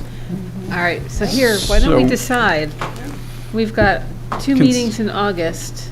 So considering Mr. Trembleak has a conflict and it looks like 4 of us here tonight won't be here, How about August 18th? I think, isn't that our regular meeting? Yeah, those Okay. are, I'm just trying to find, those are the two meetings in August, are August 4th and August 18th. Oh, I see. I thought we were going to move the August 4th meeting. But yes, August No. 18th, I'm available. We're not that busy. Okay. that works for me. It's better for me and Mr. Stimmel's available, so Okay. that's probably the better date. And we'll have less people away that night for whatever So reason, right? my suggestion is we should cancel the August 4th meeting. It sounds like we should. And we'll just I'm in favor of that. change our business to the August 18th meeting. Okay, so this application will be continued to August 18th. No further notice required. And you'll grant any time extensions necessary? Of course, Okay. yes. Excellent. Good? Okay. Okay, thank you, everyone. Thank you. Good night. Good night. Okay. I don't think we have committee reports other than, do you want to say something briefly about the climate change hazard vulnerability analysis? Yes, I've received a revised version of the climate change-related hazard vulnerability study or assessment. It's much expanded. And I think there's still some things that are, I went through it. I had some comments, which I sent back to the consultant. I have a meeting set up with him and with the Barbara Dillon Woolley from DEP, who's overseeing this. So my suggestion, and I think Lisa Johnson, who's all, said her comments were not addressed. So I think Correct. we still have some work to do. I agree. distributed to members of the Master Plan Subcommittee. I know Mayor Baskerville, you said you wanted a copy of it. Yes, please. Anybody else? It's probably, it's 200 pages long. Yeah. Anybody who wants a copy of it, let me know, and I can send it to you. I just gave the mayor my hard copy. I'll use the electronic. Okay. Thank you. All right. So You're welcome. I don't want to inundate board members with documents that are still being revised, so. Oh, it's still being revised? Still being It's still being revised. revised. Okay, yeah. I mean, I just in terms of, being on the council, at some point, we're going to have to do the budget, starting to do the budget for 2026. So I'd like to know if there's costs associated with this that we should think about Right. putting in our budget. So that's my concern. Well, this cost is I know funded it was- by a grant, but everything else. No, this is by a grant, but if we start to do some of the work that they recommend, we need a capital Absolutely, yes. budget for that. So that's my concern. Yep. Thank you. Okay, so like I said, if anybody wants a copy of the 200-page document, I will get it to you. But it's not finalized yet. so No, I we're think- still going. No, Yeah, there's- let's- it's a sustainability report, and our sustainability officer, what's Ms. Lisa Johnson's title? Dr. Johnson, yeah. Yeah, Dr. Johnson's title, I forget her official title, but she hasn't had a chance to comment on it, so I suspect she'll have some significant comments. Yeah. But just in terms of this application, should we be giving some thought to, as council people, maybe having only parking on one side, since it's been come up about that street is very narrow, does it really support continued growth, or? There's only parking on one side. Oh, I thought there was parking on both sides. They said He said, both they sides. said that they park on both sides. They didn't say there was. I think- Oh, you Because think I've there- never seen where you can park on Yeah, I both think it's sides of one the side. street, and it's a one-way street. I'm pretty sure. So it's one way, and, okay, just if we could confirm that this parking is Okay. only supposed to be on one side and it's People do one, park on both sides, but but it's Yeah, not it's legal. not allowed. Yeah, So, yeah. Correct. then we need to reconsider whether or not we can have a loading zone, a loading space. Well, let's